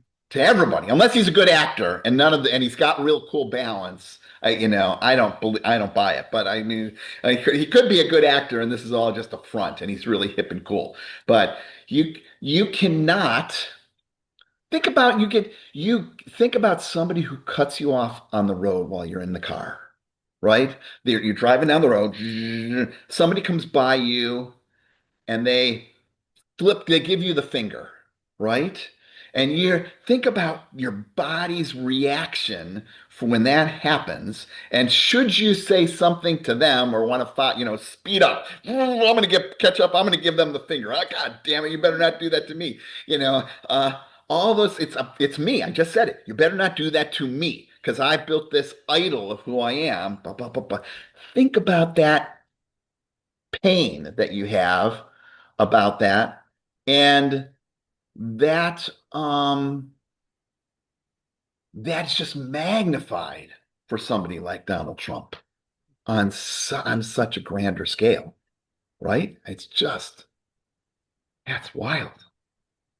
You got to have compassion for him because he is really, you might think, oh, fuck him. Really, he's suffering on a human level because we do not act these ways outside until the inside fuels it. Yeah. Um, well, that was a fun rabbit hole. We've gone down lots of rabbit holes on Yeah. this Yeah. podcast, and Well, we're no, I, going. I love it. I love it. I mean, um, yeah, we have also uh, touched up on it a little bit, but I like to from stillness. We kind of moved in from stillness to state change, and you've written powerfully about the psychedelic path, and you've mentioned a little bit about it, especially in relation to grief. I think it was in engagement you cautioned against mistaking the psychedelics for transformation, and you're just kind of talking about this. So what? Let me just ask what on that note, what illusions are most seductive in the current psychonaut landscape? Oh, well, it's just building, and we'll see how this builds. I'm being self-serving at being at the forefront of psychedelics because I think, could be wrong, that there's going to be a psychedelic wave that comes through. Hmm. It's starting out in California and Oregon, and it's going to move west, Colorado, it's Oh, going to sure. be in Vermont soon. It's going to be in New England, maybe, who knows? It'll end up in Alabama at some point, but I don't, it's not going to go there first. Hmm. It's coming across the country. And when this comes across the country, I'm like a person on the ocean, um, waiting for the wave on my surfboard. That's basically why I've written these books and I've educated. I'm waiting. If the wave comes, I'm ready to go. I'm on it. Yeah. I've written 4 books on psychedelics Yeah. that from MDMA to engagement, which I think is the missing piece. I talk about that a lot. To to getting ready, which is preparation and integration. Right now in psychedelics, people only talk about preparation and integration. What do you, and we're talking about this. We earlier were talking about Outward Bound and doing these ropes course. We talked about the person that I helped that was on top of the Alpine Tower and struggling. One of the things that Outward Bound would do and we talked about these experiences, comfort, change, and then danger. One of the things that Outward Bound would do as we compress these week, month, experiences into hours with things like the Alpine Tower, we would do preparation stuff. So before somebody came, how are things in your life? What do you need to change? Where do you need to grow? Where are you stuck? What's hard for you? Right? And then we would do this Alpine Tower, and that singular event would become a metaphor for how they're addressing and progressing through change in their life. And because wherever you go, there you are, right? So if you're resisting, uh, being honest and vulnerable in your relationship when you're doing the Alpine Tower, when you're working together as a group to solve a problem that is related to that, you're struggling with honesty and vulnerability. Hmm. And so you learn in that microcosm piece. It's just like the meditation piece. You get rid of all the bullshit, and then you've got this microcosm of your silence and the instructions to see where you're at and all the problems that you're having, right? So you have to, and the outward bound, of course, that's the same piece that happens. And then at the end of the outward bound course, once you've up the tower, we would talk about how are things going to be different? What are you going to do? What are you going to learn? Oh, I learned about this thing about my dishonesty. I learned about this thing about my vulnerability. This is the thing I'm now going to take from this micro experience and put action in my life. So this stuff we're talking about with psychedelics, preparation and integration, nothing new. Been doing Yeah. it for years with Outward Bound. It is now just, it's like psychedelics are the Outward Bound course. Psychedelics are the Alpine Tower, right? Right. That's literally what it is. Yeah. Preparation and integration. The piece that's missing is the engagement piece. And that also relates back to Vipassana. I tell this story. I can't remember this woman's name. I should actually memorize it because it's probably disrespectful for me to Tea talk about time? her. No, no. Huh? Oh, no, no, no, no. Uh, Um, she was a famous uh, South African runner. Um, really, really fast, Olympian level runner. And this is the story of engagement versus not being okay. engaged. She had done all this preparation. I mean, she's a runner. You have to prepare to be a runner. You just don't get out of bed and start running. Top of her field, preparation and integration were there. It was 2023. She was set to win the 10, I think it was a 10K, maybe it was a 15K race in Atlanta. It wasn't a half marathon, but she was at the lead. Everybody was behind her.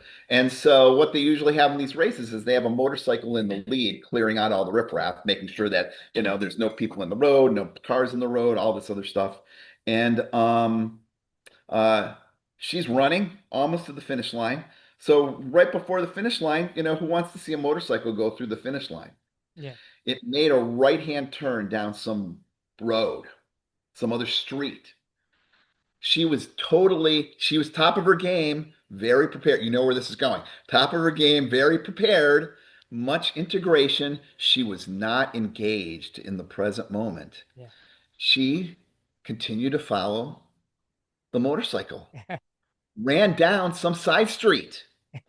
And people were looking like, what the heck are you doing? Finally, she realized, oh my God, what am I doing? She turned around. She lost the race. She lost the race because while she was prepared, while she was practicing integration from other races that she'd done to help move her craft forward, there was zero engagement. Hmm. Zero engagement, and she went down the wrong path. That's the piece that's missing from our current psychedelic, psychonautic, you know, piece. As this wave's coming, the missing component is engagement. And you can build engagement. You can do things to develop engagement. It's staying in the present moment. So what happens where you could say, all right, I'm going to have a good intention. That's one of the results of preparation. I'm going to have this intention for my psychedelic experience. Well, you're disengaged and things aren't, this comes back to Vipassana, the way you want it to be. Negative stuff is happening. And because you're not engaged with it, you become disengaged and are focused on the negative shit, pushing it away. I don't want it. I don't want it. I don't want it. I don't want it. Right? Hmm. Or the opposite, good stuff happens, pretty colors. It's really cool. I want it. I want it. I want it. And you become this like recreational Pink Floyd zombie on this piece and totally forgot what your intention was and what you were hoping to get out of it. You really need engagement, which is kind of like equanimity, Hmm. to really stay there. If this woman that was running had equanimity and balance and awareness at the present moment, she wouldn't have been, I don't know I mean, think about what your mind state is if you're just following I mean, she was probably calculating her shopping list or her Yeah. taxes or God knows what she was thinking, but she wasn't thinking about the race. That's the key point of engagement. God knows what Yeah. she was thinking, but she wasn't thinking about the race. So yeah, so I think you make it to bring us back to the psychedelics. I think you even said something like psychedelics without engagement is like training without sparring, or Absolutely. how does that metaphor, and yeah, how does that reflect who we haven't? I'm actually have a big background in martial arts. I like that. I wonder how that metaphor reflects your Tai Chi and martial arts training and everything. Yeah, so you the same thing, it's if you're not focused on what you're doing, you lose you lose where you're at. It's like somebody who's reading a book and they've read the same paragraph over and over and over again because somebody comes and talks to them or somebody talking about something and they lose their they lose their train of thought, Mhm. right? So something just happened. In this podcast, I lost engagement. I'm talking to you. Somebody came by. You probably saw me like Oh, look up like this. I don't have my glasses on, but he took a picture of something with my dog, and I don't know if my dog was doing what, but you know, I looked at that and suddenly I had to think about what are we talking about on this? I've totally lost engagement, yeah, right? It can happen just like that. And so we want to make sure that we are totally focused on building that skill. I teach Tai Chi every Tuesday for a group of folks in Bradford, Vermont. And I'm very focused on these moves. There's a series of moves. Sometimes, like they're totally aware of this. I'm and they're so sweet. They're so sweet when I and because I I will forget where I'm at while we're doing this for like an hour. I lose engagement, and I've moved from the first sequence to the third sequence and skip the seconds. Actually, what actually happens is there's a second sequence, and it's my favorite. It's called parry and punch. You play the lute and then you move through the sequence called yeah, parry and punch. I love that. And so I like will do, parry and punch, and then you're supposed to move on to like leisurely tai code. And instead of moving on to leisurely tai code, I will do parry and punch again. And these guys are just they're like, yeah, okay, they just follow along, right? Because they're just following the motorcycle yeah, wherever everybody's going yeah, down. yeah.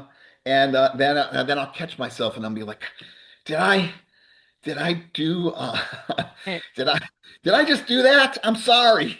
Like if I'm very focused on it, but if I let my mind sometimes get silent and then I'll start thinking about God knows what. Doesn't matter. I'm not engaged. I'm thinking about some other shit. Suddenly I'm not the movements are there because I've been doing them for years, right? But Yeah. they become habitual and I look like I'm totally engaged. Looks really cool, but I'm not. And the same thing can happen with psychedelics. You could easily go through those steps, be totally Mhm. disengaged, and get Sure, nothing out of it. sure, yeah, I'm so glad I never thought about the Tai Chi piece before yeah. until you just said that. And there's another piece we do the warm-ups, and you do these warm-up moves, and we do it 3 times. And I don't know. It just three times feels lopsided somewhere in my psyche. Oops, the dogs are going after something. That feels 3 times feels lopsided in my psyche or something. Like 4 feels somehow better. I don't know why this is, Yeah, but literally I will get to 3 and it will feel like I have to do one more. And and it's because I've lost engagement, yeah, right? If I'm engaged and I'm focused, we do the warm-ups 3 times and move on to the next warm-up activity.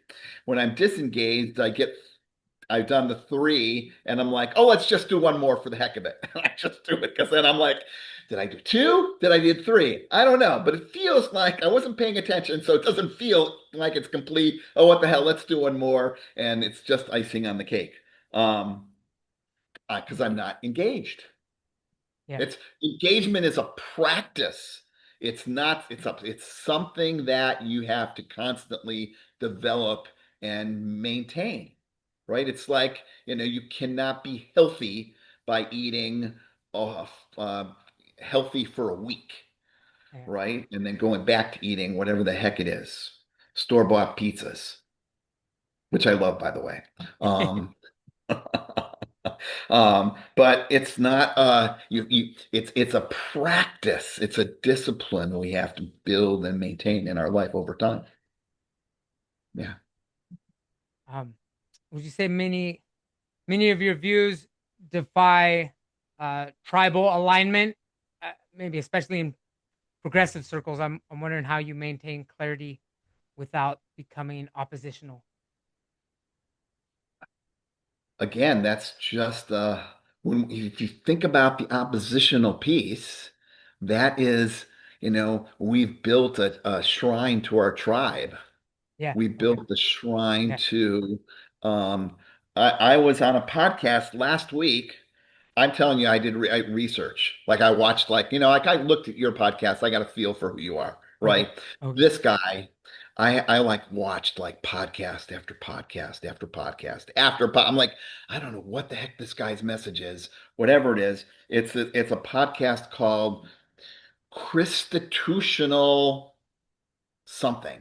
And it's about bringing Christ and the Constitution and to the foray of America, and that real Christians will get this country straight if you follow the Constitution. I'm still not sure. I'm really not sure. Yeah. But I do know that he was it's very right wing, very, Yeah. very conservative, Did you go on? very, Did you when I tell him showed about up, Trump? Any of that? oh my God, You didn't bring yes. that up. Oh, And I mean, he was wearing a shirt, with a uh, collar, like I am, but his shirt was an American flag. okay. Okay. That's what he Yeah. was wearing. Yeah. Yeah.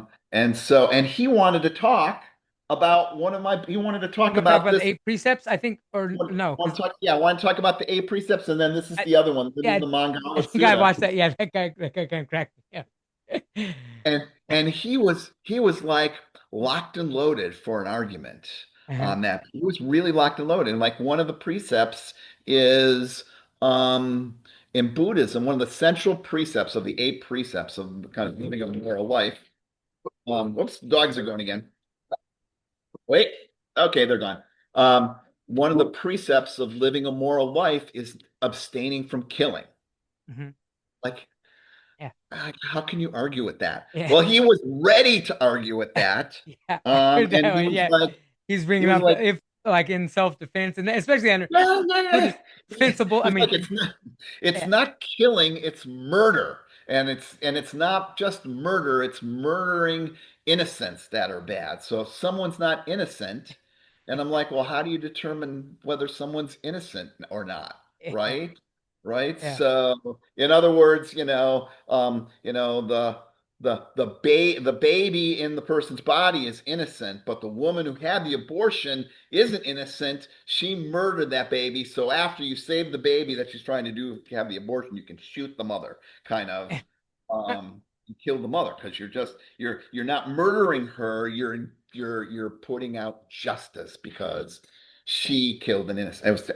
And he was really locked and loaded for this piece, and I was pretty balanced about that whole thing with him, and not arguing. Um, and then the week before, I was on a podcast because one of my next books is about collaboration in a relationship, and Okay. how and I build the metaphor about co-pilots. Like what you want is a co-pilot, Hmm. right? Not a pilot and a co-pilot, two co-pilots. And you need to stay, all these things that you think about that come from that. You need to stay in the cockpit, you need to stay on the plane. A good co If you're in a relationship with someone, you never ever put on the parachute and jump out of the plane while and say you talk about the stuff that's happening and you set trajectory and courses together. So I'm working on this book, and so this person reached out to me, and this was like the Real Man podcast. Like their tagline was masculine men get real women, or something like that. Like way outside of anything that I've ever like written on. I had a great podcast conversation. I let that ego part of me go, Sure. you know, Yeah. and we talked about, I feel like I needed to change their view on, if I can help somebody be collaborative, if I can Hmm. help somebody Yeah. do one small little change, Yeah. who do I care what I talk to, or who they are, or what their other beliefs are? I don't have to fix everything about everybody. God, that's building up, that's building a temple to Scott the Great Fixer. I'm not that. I'm not that. in Buddhist terms, also, I mean, part of the precepts, I believe, is something in the lines of right speech, um, just Oh truth is yeah. spoken with care. How do you balance candor and compassion? Uh, That's the hardest part. I think that's the hardest precept to follow, right speech. It's easy to follow that precept when you're on a retreat silent, sure. because everybody's fucking silent. It's really easy, but it's really hard to talk about to balance that because it's not just about refraining from telling lies. It's just like, abstaining from killing isn't like about just killing another person. It's Mhm. like, how do I look about, meat and animals and insects and abortion and euthanasia. I mean, it's not that, but right speech is even more weird. I don't mean weird. Like Yeah, it's not black and white. yeah. Not just thou shalt not lie. Because if you're exaggerating, that's not necessarily right speech. If you're gossiping about a person, that's not necessarily right speech. And so Yeah, how do you, sure. we were talking about Trump and his bromance with Elon before, right? Uh-huh, Could easily go down some piece about wrong speech, right? uh-huh, I was endeavoring, and I hope I succeeded at having right speech around that conversation with a person whose political views and goals are not in alignment with me. yeah, Um, and it's really hot. Right speech is really hard. Not gossiping, not talking ill will, not shit, not exposing, and not inflaming yourself with exaggeration, right? You tell a little story, you add a little bit of stuff because this stuff makes the story much better. sure. And so away you go. It's really hard. But the end result is ego driven. Mhm, The problem that it's fixing, right speech, is the same problem. I mean, these eight precepts that Buddhism talks about, that I wrote this book about, um, are not just things like the Ten Commandments. That's why I mhm, wrote the book. mhm. It helps you be a better person and as a stuff. That's why Yeah, you do it, yeah, not because it's some laundry list to get you a ticket to heaven. You're sure. not getting a ticket to heaven by following these precepts. Yeah. You're actually getting rid of this stuff that haunts us, Mhm, that's problematic.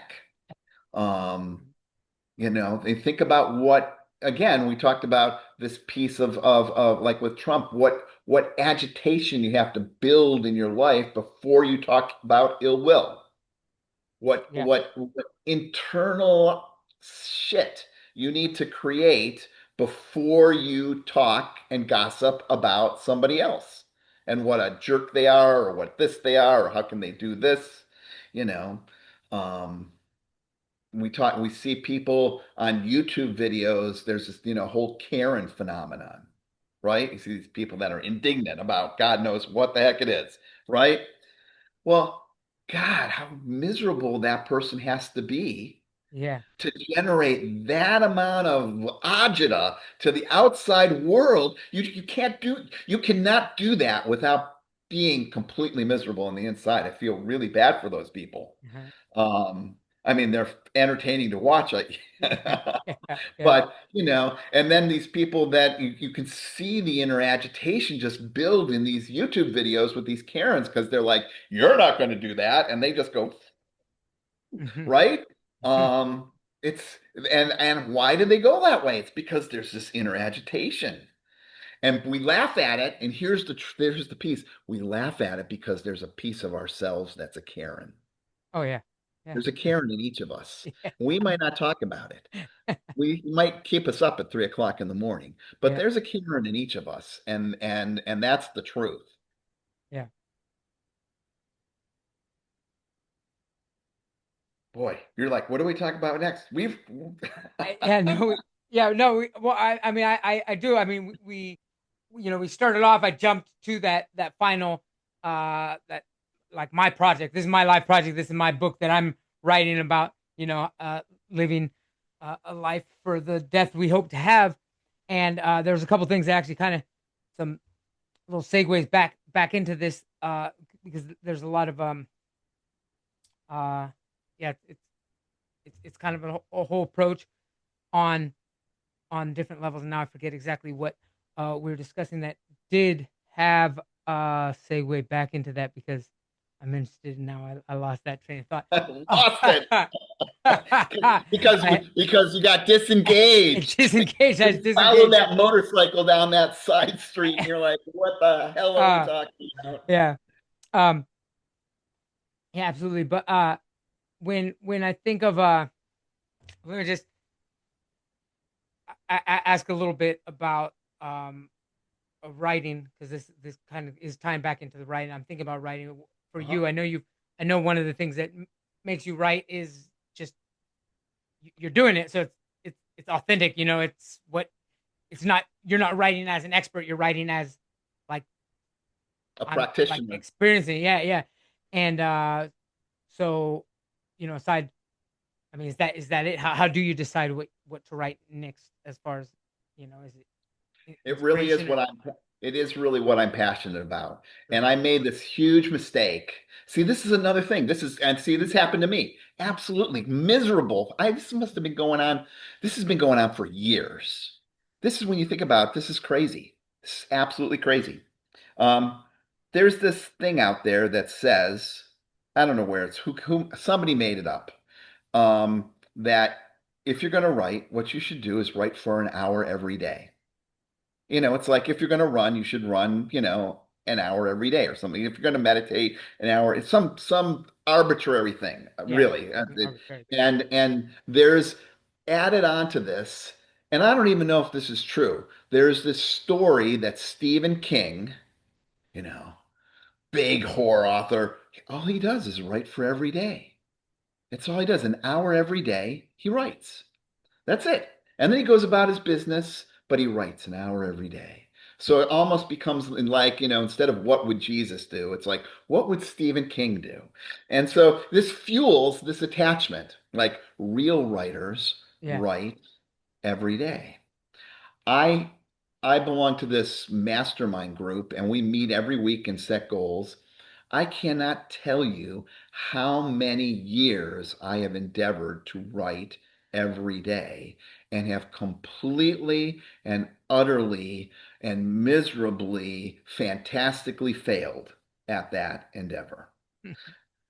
I, I, I have trouble like getting on the treadmill every day. I've got a goal to get on the treadmill up for an hour every day, because I'm trying to. I have this hip stuff and knee stuff, and I have trouble doing that because life happens, right? And so I hit it maybe 70% of the time, which is pretty good for getting on the treadmill. I can't even do that with writing, because it just then feels like a chore. It feels like I'm practicing the ukulele or something. I don't know. It's horrible.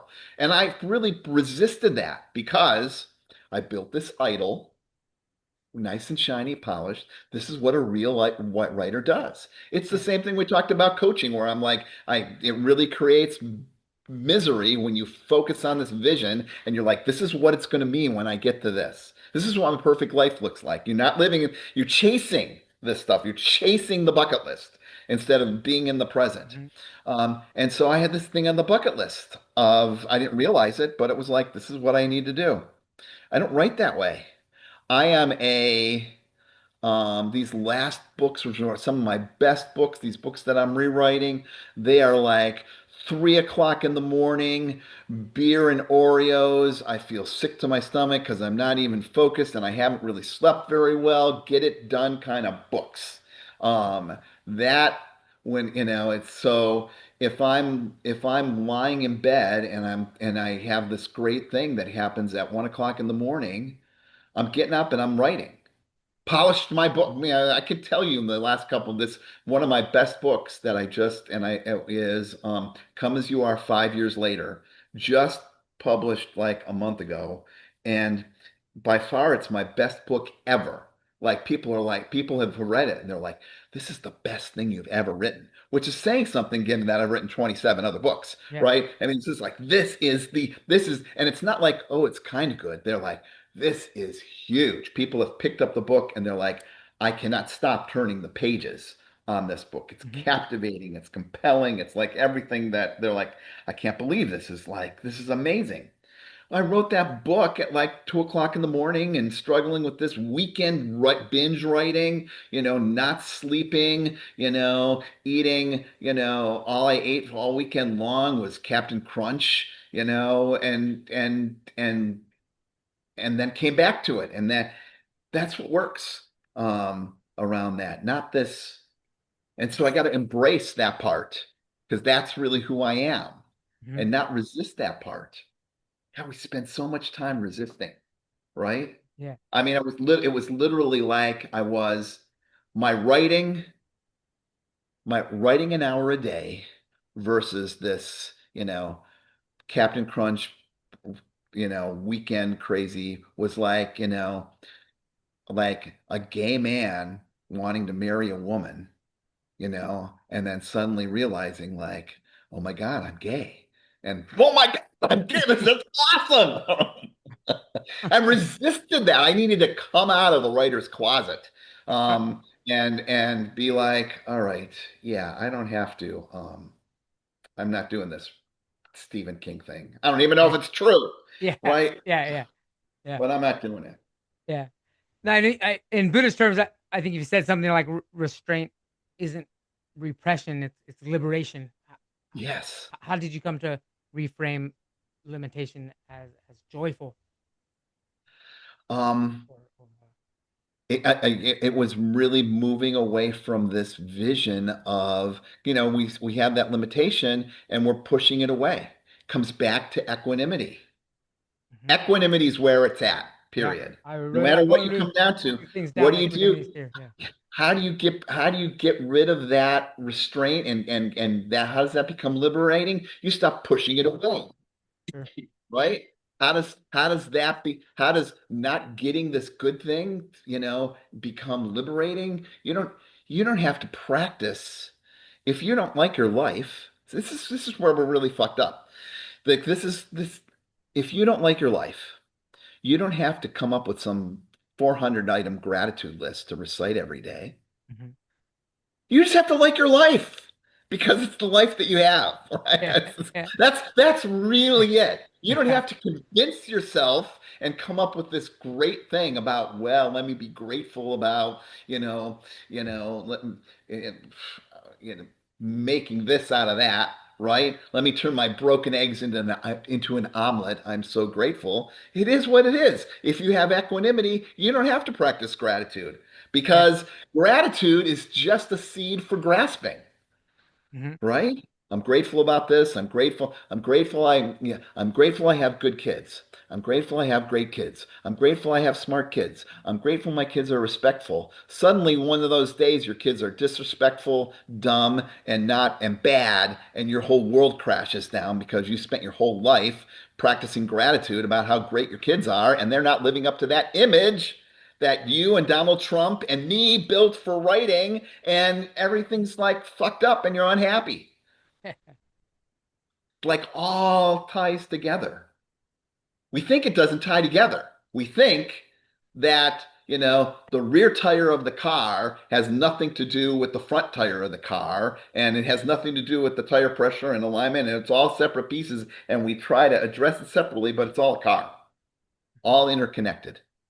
Yeah, together. Yeah, together we can make it. In your view, what does togetherness look like in a culture of disconnection? It comes down to acceptance. One of the core things that happens as you practice equanimity, Mhm. the other pieces that happen around this. You think of in Buddhism, you think of them as four pillars of the table, right? And so one of those pieces is equanimity. The other piece is compassion. And it all comes from equanimity because as you practice equanimity, you discover how important it is to be compassionate towards other folks because they're suffering. Even if they have it, even if you think they have it together, you realize that nobody has it together. Mhm. And even if they have all the possessions of the world, they're still not happy. They're still miserable because they think someone's going to take it away, or I don't know what. It could go to the moon and back. They're still not happy. I'm telling you that Jeff Bezos, Amazon, he is not happy. You might think he's happy because he's been to the moon, but look at all the relationships he's been through, right? The person who's happy does not have that happen. Um, and so compassion is the next piece around that. And then the next table of next leg of the table is sympathetic joy, which is the opposite of jealousness. Okay. Sympathetic Okay. joy is, when you realize that people are suffering, when something good happens for them, they won the lottery, you're really happy for them in a genuine kind of way. Because even though it's not solving the equanimity problem, it's giving them some good feelings. So Mhm. while it's there, yeah, be happy. And then the last piece is loving kindness, which is and they call that metabolize. And that is a piece of wishing just not sexual or romantic love, but just really a true, like a Jesus kind of love Mhm. for Christian listeners. It's Yeah. this, you know, and it's not, you're not loving your neighbor as you want to be loved or as, I as love him. yourself or any of, there's none of these Yeah. other pieces. You're giving them love because, they're suffering. Mhm. And so you want to, because you realize that you're suffering too and how shitty it is. Yeah. Um, yeah, Yeah. Yeah. Some of those, I tend to believe in whether it's reincarnation in that I'm going to actually come back in another body in some sense. I don't feel like there's going to be consistency, and I don't think in even in Buddhism reincarnation that always I think about, well, there is no uh, consistency that would become me again.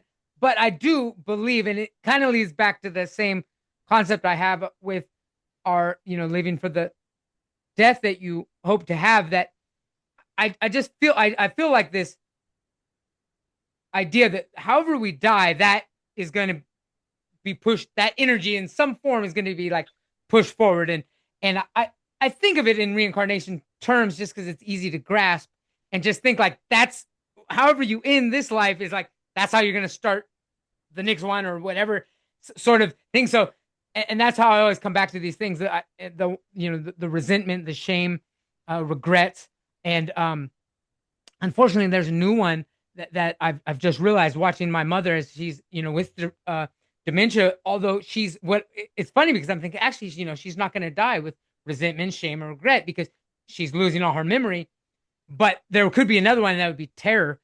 If she's not, if she was just like let loose, like she wouldn't realize, like she wouldn't realize that she was. It would be really weird. Luckily, right now she's living in a place close to me. It's amazing the affordability. Just her Social Security, American Social Security, is able to pay for uh, living on this resort. Really, it was a resort that was converted. This Englishman had his mother had dementia, and he converted this resort. It's a beautiful place. They have um, they have nurses and everything that and good walking. She loves to walk. She's still physically in amazing shape, and um, awesome. so unfortunately, I added this terror. That would be terrible. If dementia, you almost get to you're cool actually. In some ways, I almost think of it like some sort form of dementia is actually a spiritual way of letting go. And so long as yeah, I could visualize a situation where she would be in terror because she'd have no idea what's going on, where I am, who am I. So uh, is there yeah are is this yeah I guess I just want this is that part of that uh that I say I don't get to have these conversations. This is what I'm writing about. I want to know how that challenged me on some idea, or if or just give me some little boosters on that thought. That's where I'm at right now in my book. So that's if you have anything to comment on something about that, I'd appreciate it. As you were talking, the piece that really struck me, because you were, talking about, our life ending and reincarnation, another way to think about this fact is that we are constantly being reincarnated. Okay. Like Yeah. there's this, Yeah. I don't know where it is, but there's this Yeah. thing like supposedly every 7 years, all the I've heard cells of that. the Yeah. body. I don't know who Yeah. made that up. I Yeah. don't even know if Yeah. that's I've true. heard, yeah. But there's this thing like Yeah. every seven Yeah. Yeah. years. Yeah. But here, if you don't think you're a different person today than you were 10 years ago, Oh, all yeah. you have to do is go look at a picture of Yeah. yourself from 10 years Or ago. read Go something look you at a wrote. Yeah. picture of you from 20 years ago. Hmm. You're a different person. Hmm. There's a, if you held those two pictures up and said, "Are these the they you'd be like, "Oh wait, yeah, no, those are different people." Right? Yeah. This one's bigger, this one's little, this is older, this is shorter, this is fatter, this is taller, this is wider. Yeah, those are different those are different things, right? Yeah. And so there's this piece of constant re being reborn. Yeah. So the person that, and you can say, you can just not apply that just around physical appearance. You can apply that to mental stuff. You can apply that to emotional stuff. You can apply that to spiritual stuff. You're a different person spiritually than you were, you know, 20 years ago, Yeah. 30 years ago. And It's, and once you recognize that, then it's even yesterday, a second yeah, ago. I mean, yeah. uh, And that terror stuff, when you think about it, that comes back just to equanimity, right? There is a piece with them that, Buddhists sometimes talk about, and they say that, the state of mind at the very, very end of our life, you know, gets pushed over in reincarnation. And Buddhism's not about reincarnation. Buddhism, for people that are listening to this, Buddhism approaches reincarnation as a problem to be solved. If mhm. you think about this in the scope of just like think about Christianity came about in the context of the Old Testament and Judaism. And so, Christianity added this book, the New Testament, the Old Yeah. Testament, the New Testament, shared that stuff with. So Buddhism came about in Hinduism, Yeah. and Hinduism is, I know it's oversimplification. Yeah. Yeah. It's, So yeah. someone's going to be Pre shooting something us that with it. pre-existed But Hinduism. That. oversimplification. Hinduism is to Buddhism like Mm. Judaism is to Sure. Christianity. Yeah. And so Christ came out, strolled into the world, and I know, don't get upset about the oversimplification, strolled in the Yeah. world and said, here's these things, I'm here to solve a problem, Sure. Yeah. right? Yeah. Yeah. It's not just about these commandments, or it's not just about this piece. I'm here to solve a problem.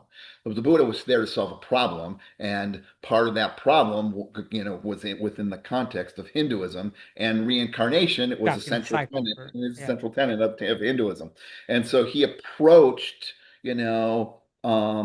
reincarnation as a problem to be solved. And in the context of that stuff, once he had this light bulb that come up, he was so the people that don't know the Buddhist story, really snippet, he was loaded, like loaded. He was like the Elon Musk of that time, and or his parents were like the Elon. I mean, his Mhm. parents were like the Elon Musk, and they were afraid that he was going to, discover that, there were these problems. So they tried to protect him, made sure that everything was clean and perfect, so that there's stories like a flower would like lose its buds, and before he would come to it, his parents were freaking out, and they put a new flower there, so it was all, they were trying to create this perfect existence for him. And he discovered at one point death, and the truths of us. No matter how much money you have, old age, sickness, and death, it's going to happen. No matter what, nothing can protect you from that. Not even this guy who's taking his blood from his son. There's some guy out there who's taking his blood from his I son and putting it I in his I heard that. veins. Yeah. Yeah. Yeah, yeah. I He's listened to like that. Yeah. Yeah. obsessed with staying young Yeah. forever. Yeah. Um, and not going to happen. Not going to happen, dude. I'm telling you, it's not Yeah. going to Yeah. happen. Yeah. Anyway, and so this piece of old age, sickness, and death, this misery, this chasing, and this grasping, and or I should say, pushing away and grasping, that's the problem. And so when the Buddha looked at reincarnation, he looked at it as like, Jesus Christ, we've been doing this dance with misery and with craving of grasping and pushing things away for upteen lifetimes. We have, if you believe in reincarnation from his perspective, we have cried so much through so many lives, it's filled oceans of tears that are out there. That's how much crying we have done. Well, that's a fucking problem. I gotta Yeah. fix that, right? So reincarnation as an underscore of this Buddha stuff became this problem to solve Yeah. because lifetime after lifetime after lifetime of it's not like, oh, I had a good life, I'm coming back as a cat, or I'm gonna this, I'm gonna come Yeah. back. Yeah. Exactly. Yeah. Oh man, you've not been, think of somebody who's depressed these days, all right? Like really depressed, chronically depressed. And, if you believe in reincarnation, they kill themselves, they come back, they're still depressed. And they Yeah. come back and they're still depressed. Yeah. Lifetime after lifetime after lifetime of this bullshit. We gotta fix it. Yeah. So that was the driver around this for those of you who aren't familiar with like Buddhism and how it fits into these other pieces, that's a brief and hopefully not confusing summary. Yeah. Yeah. No, it is. I think, I mean, I know sometimes people, I've always considered Buddhism actually as a psychology more than a philosophy. Some people say it's a philosophy. Some people will say that. I mean, it's also a religion by many practitioners, but I actually, especially in just it is about it's about the mind. It's about kind of on so many levels, and through a lot of my research, just not research, reading other research, and it's like I'm like it's like when science discovers it. I mean, it's still good. I mean, there's a lot of things. Same with like some ancient Chinese medicine. Says walnuts are good for their brain. Maybe they got lucky just because it looks like the brain, but it's like there are these old traditions, old wisdom that science keeps. Oh yeah, they're right. And there's so much of Buddhism that they'll package it as cognitive behavioral therapy and try to kind of like take it mindfulness or something, one aspect of it, and then demonstrate that it has some sort of positive effect. Sometimes I see the research and I'm just like, you can set up research to kind of prove anything, but my general takeaway is like Buddha's got it down really. I mean, like it's not even like it's not it can be true and still everything else that it doesn't. It's just it is kind of a whole package. And like I said, I haven't gone extremely deep where I like could teach it, but it's just every time I come across it, it just is one of the most, just like I said, evolution and Buddhism are just the two things that just kind of always seem to make sense. I can look at something through that lens and it makes sense. You're Um, right. You're right. Yeah, and you can easily be a Buddhist Catholic. mhm. You can be a devout Catholic and practice the Catholic religion and engage in a Buddhist approach to life because Yeah. Buddhism's about a meaningful life. There are religious, and so you said religious just to clarify. So the and this happened with Christianity too. Like so when I tell you this story, so like the Buddha created, this philosophy, gave these talks about right life, about right existence, about morals, about ethics, about meditation. And he would say to folks, you don't have, there's no belief here. It is all experiential. Sit down and discover. If there's no belief, you will discover the truth within yourself as long as you follow these precepts and stuff. Don't take, and he would say, do not take my word for it. Yeah. Do not take any teacher's word for it. Find it out for yourself. That's core to Buddhism. Yeah. So what happened at some point is that things spread, right? Like Mhm. Christianity spread, right? And then different people added different things to Christianity. Like it might kind of be the same, but there's like a difference between, a Baptist and a Catholic, like in their view of things, right? Or Mormon. as somebody wrote a new book and then dragged it out and said, all right, this is the newest, Yeah. whatever. Um, and so what happened is that Buddhism ended up going to Japan, where it got mixed with local traditions, local lore, local religions, and became Zen Buddhism, Hmm. right? It became, people talk about the Dalai Lama, and people think of like Buddhism when they think of like the Dalai Lama is like the Pope, and Yeah. Yeah. In there's all these Tibetan only, but Buddhist yeah. trappings, Buddhist prayer flags, and on and Hmm. on and on it goes. Well, what happened is that when Buddhism got over to Tibet, there was a religion there, the Bon religion. Don't take my look it up, and that Bon religion views got mixed with, which were very kind of I God oriented, Hmm. idolatry oriented, got mixed with that stuff, and that became the Tibetan Hmm. Buddhist. So when someone says I'm a Tibetan Buddhist, but you can easily be a Jewish Buddhist. Yeah. You can easily be a Catholic Buddhist, and be a pure Jew or a pure Yeah. Catholic, because the it is a philosophy of life, and I mean, who can argue with, not killing, not hurting other people, not conducting yourself poorly sexually. There's a piece of abstain from sexual misconduct. Who Yeah. can argue with that? Right? There is nothing in there that says thou shalt believe this, Yeah. Yeah. right? You Absolutely. know, um, there's nothing in there like thou shalt not make idols before your God, like there is in Judaism. It's Yeah. all about right life and right choices. Absolutely.